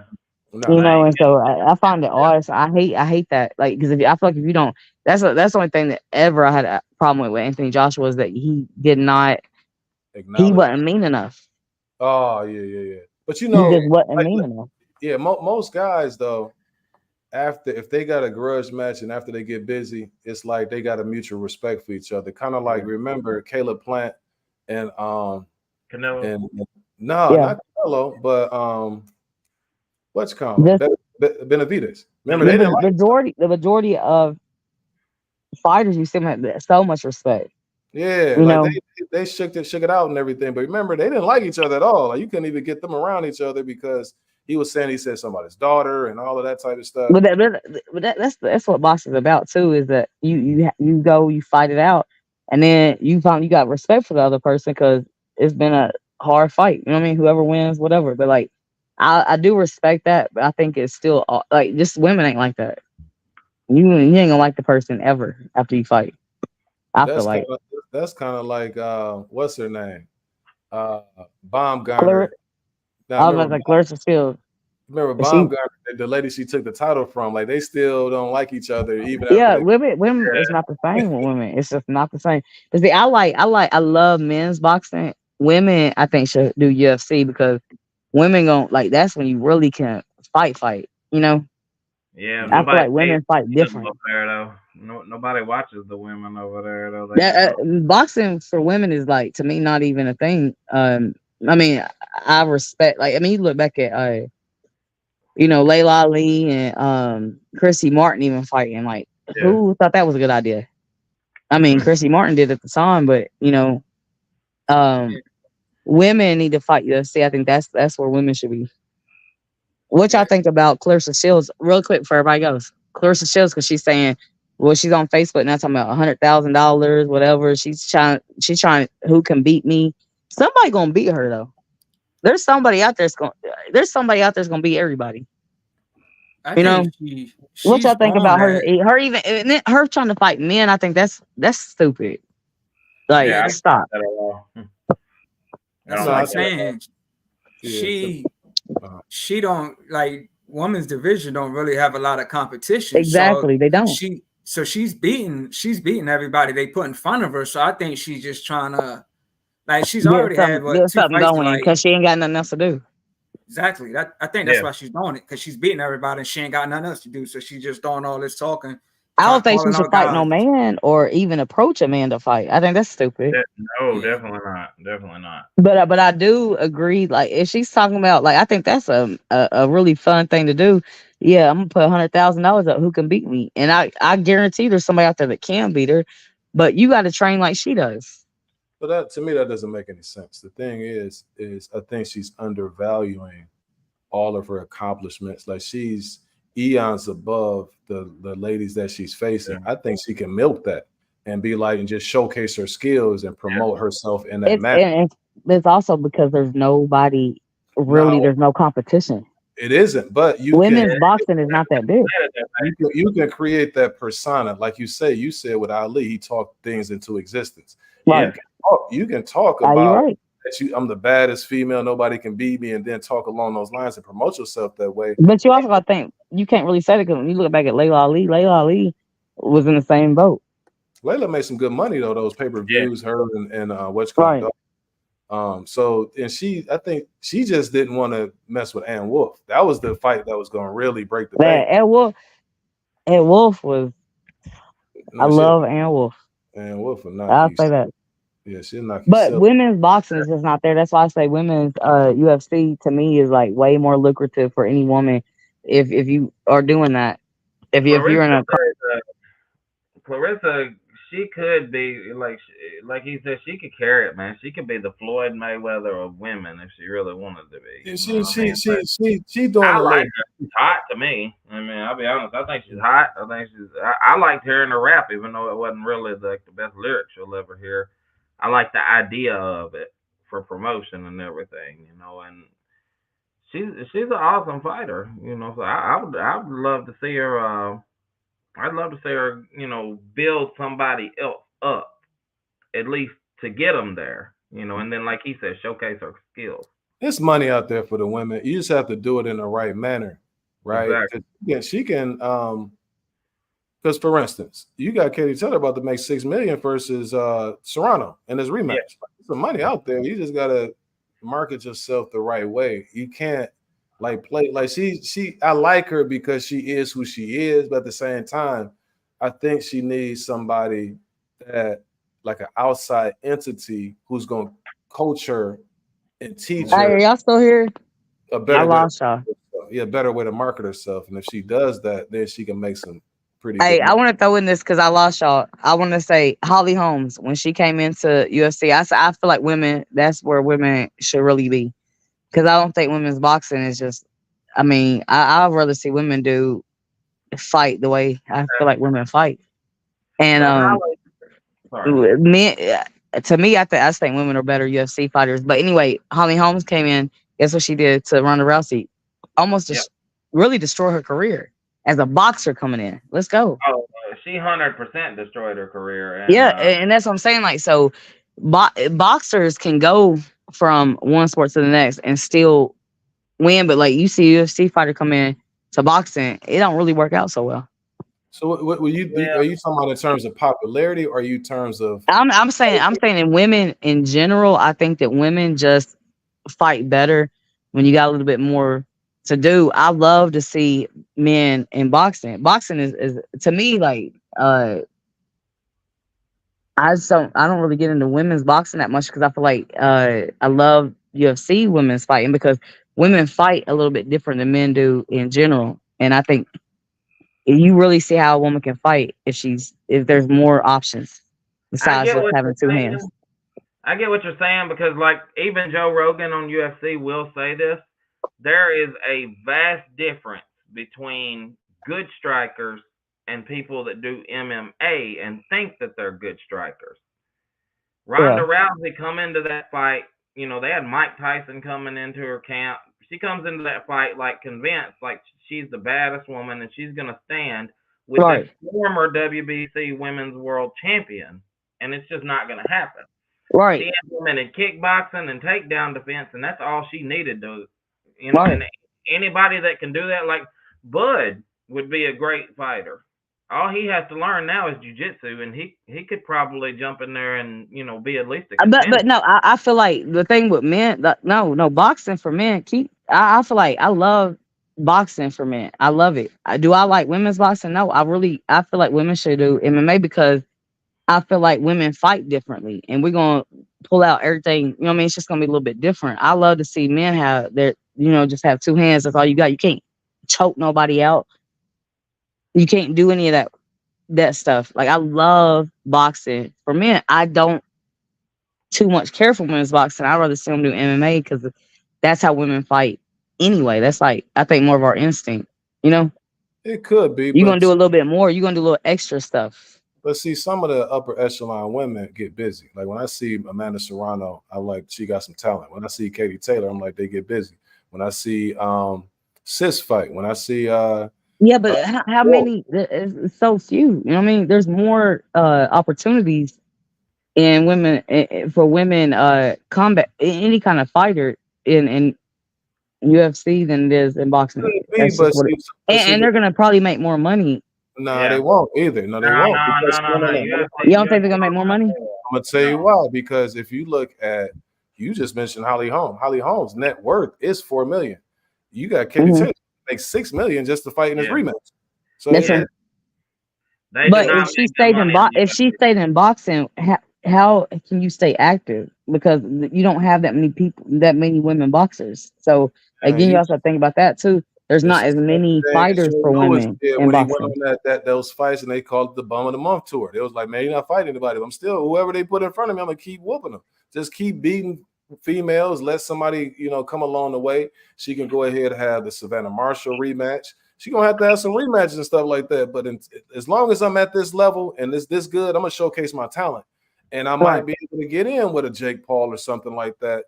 I may not be able to headline, but I'm going to showcase my talents and let people see that. Right. But that's what happened. Like, and again, this is what kind of is what happening with I think with Clarissa Shields right now is the fact that she is so good. She does not have. There is nobody in boxing really for her to go against. So now she's resorting to, oh, I'm gonna fight a guy, or I'm gonna, you know what I mean? She needs to go to UFC. She needs to just go ahead and get some other skills under her belt and go ahead and go to UFC, and that's where she will make more money there. Fighting MMA though, and I mean, I believe She's gonna make more money there. Women will make more money in that.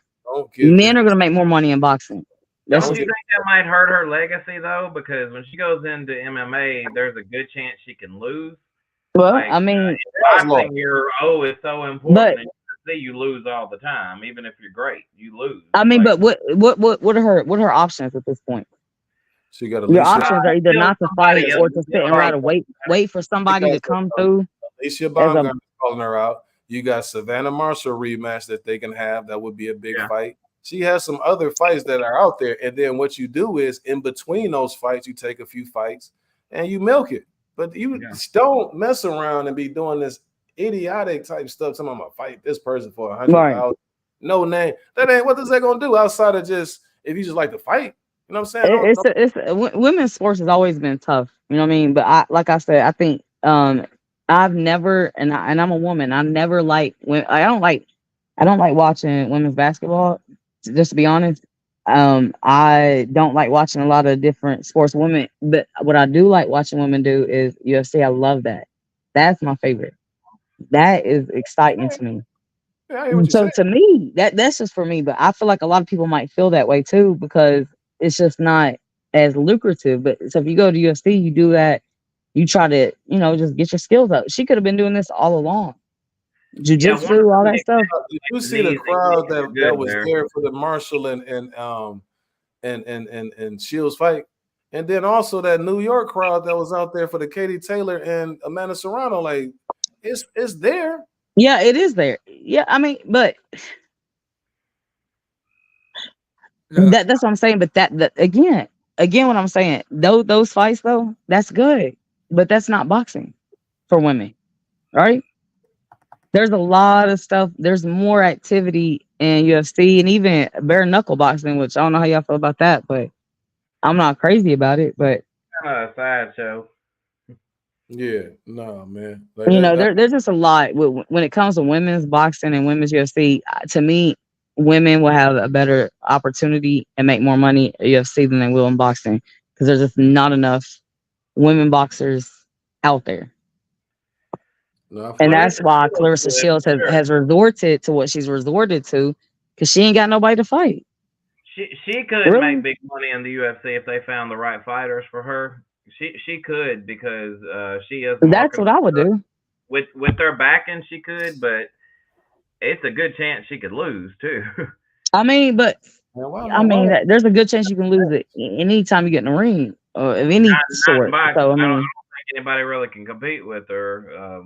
Well, then that's why she's staying. So let's go. So that's why I'm thinking like just move on to the next level.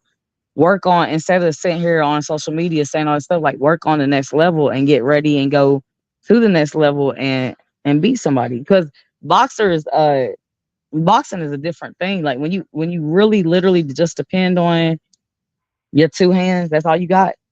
That's why boxing is the best sport in the world because it's only you in the ring and you got two hands. That's all you got. You can't choke nobody. You can't do nothing else, right? You beating them with literally two hands. Yeah, best sport in the world.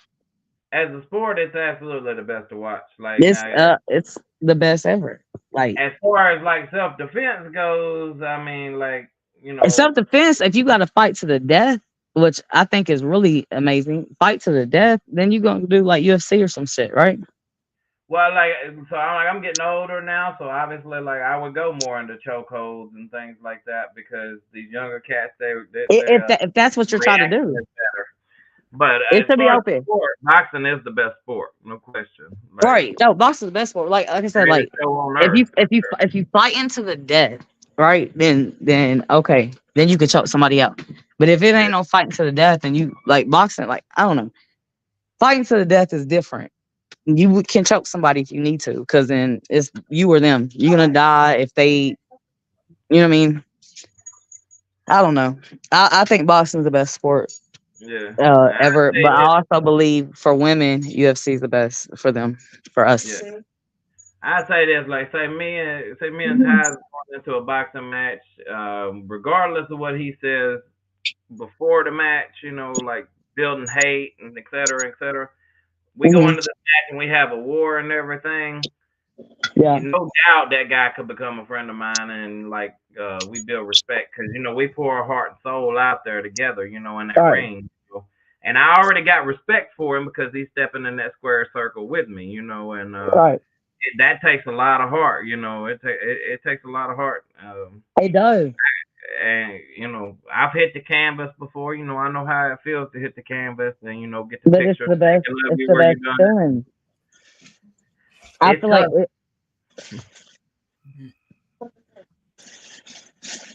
No, I feel you, man. I'm gonna go ahead and get up out of here. All I'm gonna say all is, right, me too. Me too. I gotta go too. All But right. hey, it was very nice yes, talking to y'all. I hate that Tyson Fury took his first loss tonight. That really Me breaks my too. heart. But I all know good you're things. not sad about it, but I'm a little upset. But I mean, I think he knew what happened. That when he got that knockdown, that was it was over for him. That was the only thing that cost him the fight. But Nothing to be Todd, ashamed thank you for bringing us all together. of. Mm-hmm. For sure. It I was fun. Yeah, I didn't think everybody would come through, but yeah, this was a busy one, man. Everybody came through, so like salute to I was like, everybody. everybody came through because Yeah, there wasn't nobody missing this one. When My I was God. walking around shopping at 1 o'clock, and I was 1:30 or something. I was like, it didn't start till 6:30 Eastern time. Yes, indeed. But man, But no, shout it out was to y'all, fun. man. Appreciate y'all. One love. You know what I'm saying? Y'all think Tyson that's gonna be the Fury. fight of the year? No, it was not the fight of the No. year. It was a good Oh, fight. you said that quick. You said No, no. but it was good, especially as far as the stakes are concerned. They didn't Yeah. disappoint. You know what I mean? You had some drama. You had Usyk who had to recover from some hard shots that he took. He Yeah. overcame that. Tyson Fury was out on his feet once again, and he was able to recover and Yeah.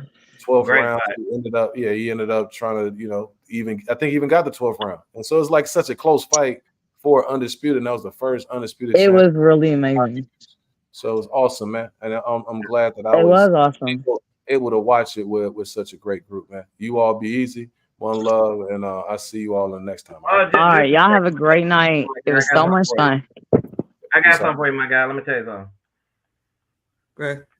Okay, I just want to tell I'm gonna get my guy. I done said this before to you, Ty. I'm gonna tell it to you too, Wilton. I got y'all something coming over. I'm trying to get y'all guys into these cigars. All right. I'm gonna send both of you one of these samplers right here. All kind of world class cigars. You know what I'm saying? What is that? Though? I mean, what are they? What's is it smooth or not? You got Nicaragua type Oh, cigars. she's selling cigars?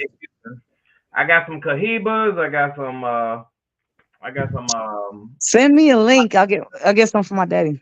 Send me a link. I got you, Kristen. I got you. All I'm right. a cigar guy, so I'm Hey, that's what's up. You're gonna have me Oh, acting for like sure. Fidel Castro. You understand what I'm saying? I'm talking about.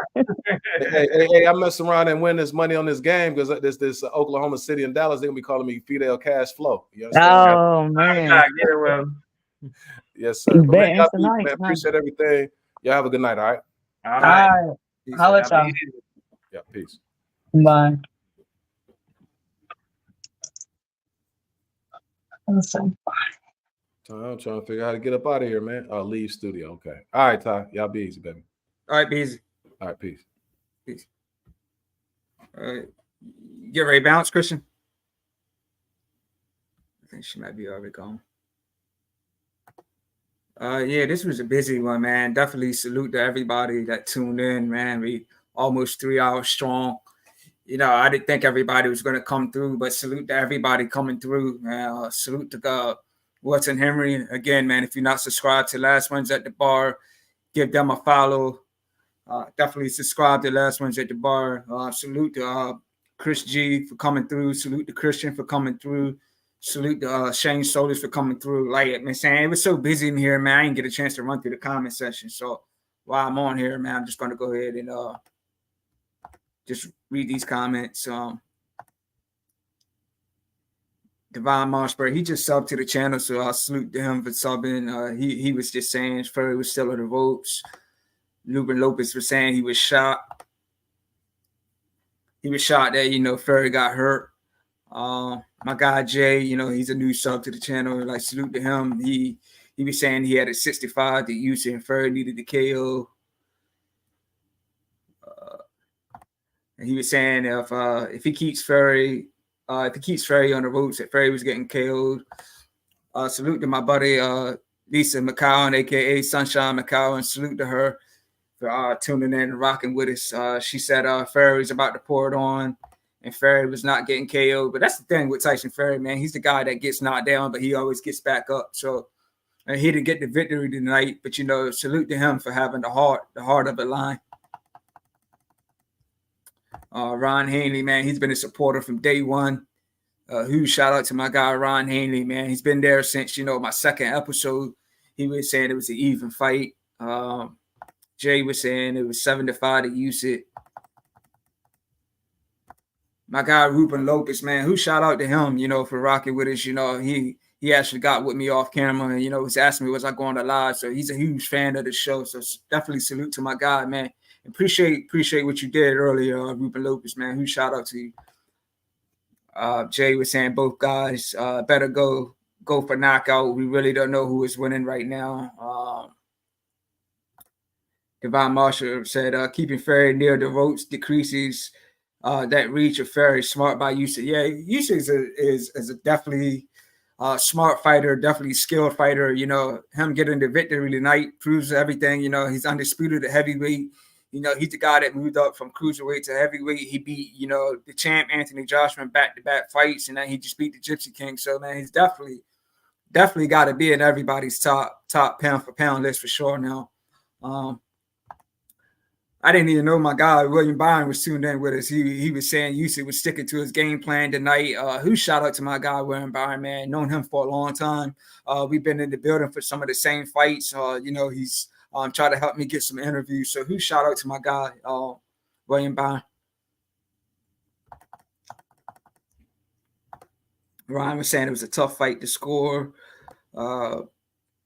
Ruben Lopez was saying Fury is going to kick himself for losing. But, the thing is, they probably will be having a rematch. And Ryan Hanley was saying in the comment, he was saying that it most likely would happen for October. That's what they were talking about. Jay was saying he thinks Usyk wins. Ryan was saying he edged the Usyk.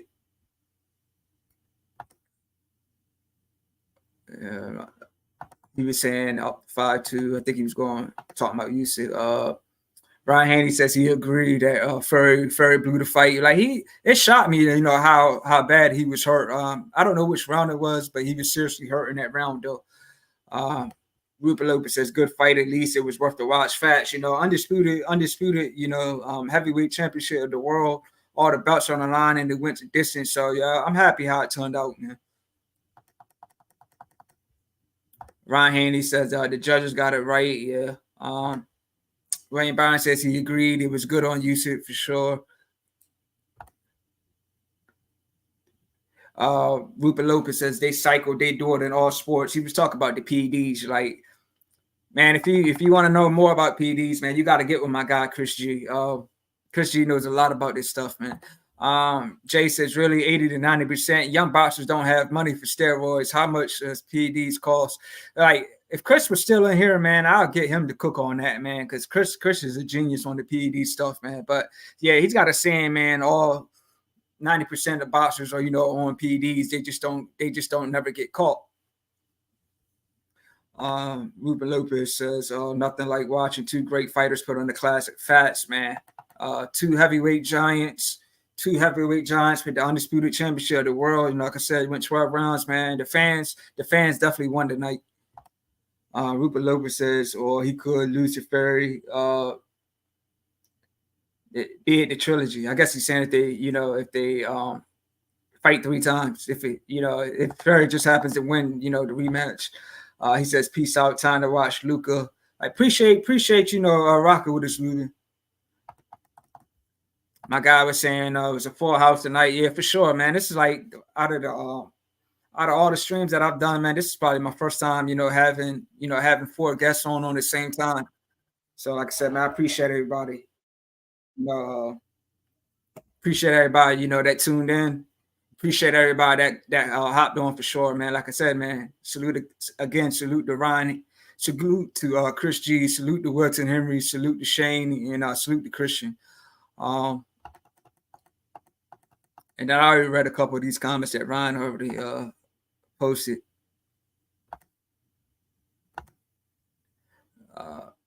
And he was saying that Fury said something terrible after the fight. I didn't hear him say it, since I was tuning in on here, but I'm gonna definitely go back and check that out.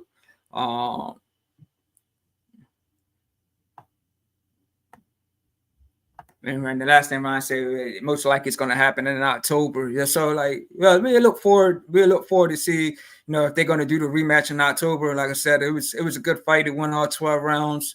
So I think Fury definitely deserved the rematch, man. He took his first loss. Like he's a guy that, fights in the trenches, man. He's the guy that goes down and he gets back up and keep on fighting. So salute to Fury for having the heart of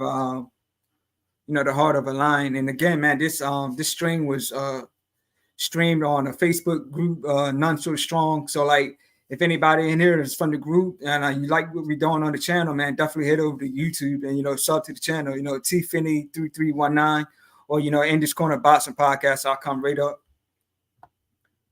But yeah, man, I'm gonna go ahead and close it out, man. Like I said, 3 hours strong. Again, salute to everybody in the comment section. Salute to the team, coming through. Like I said, man, I streamed this in the boxing group. So salute to everybody that tuned in, man. This was a big one. A lot of people tuned in, had a lot of viewers for this one, man. So stay tuned for the next one, man. I'm not sure when the next fight is that I'm going to cover.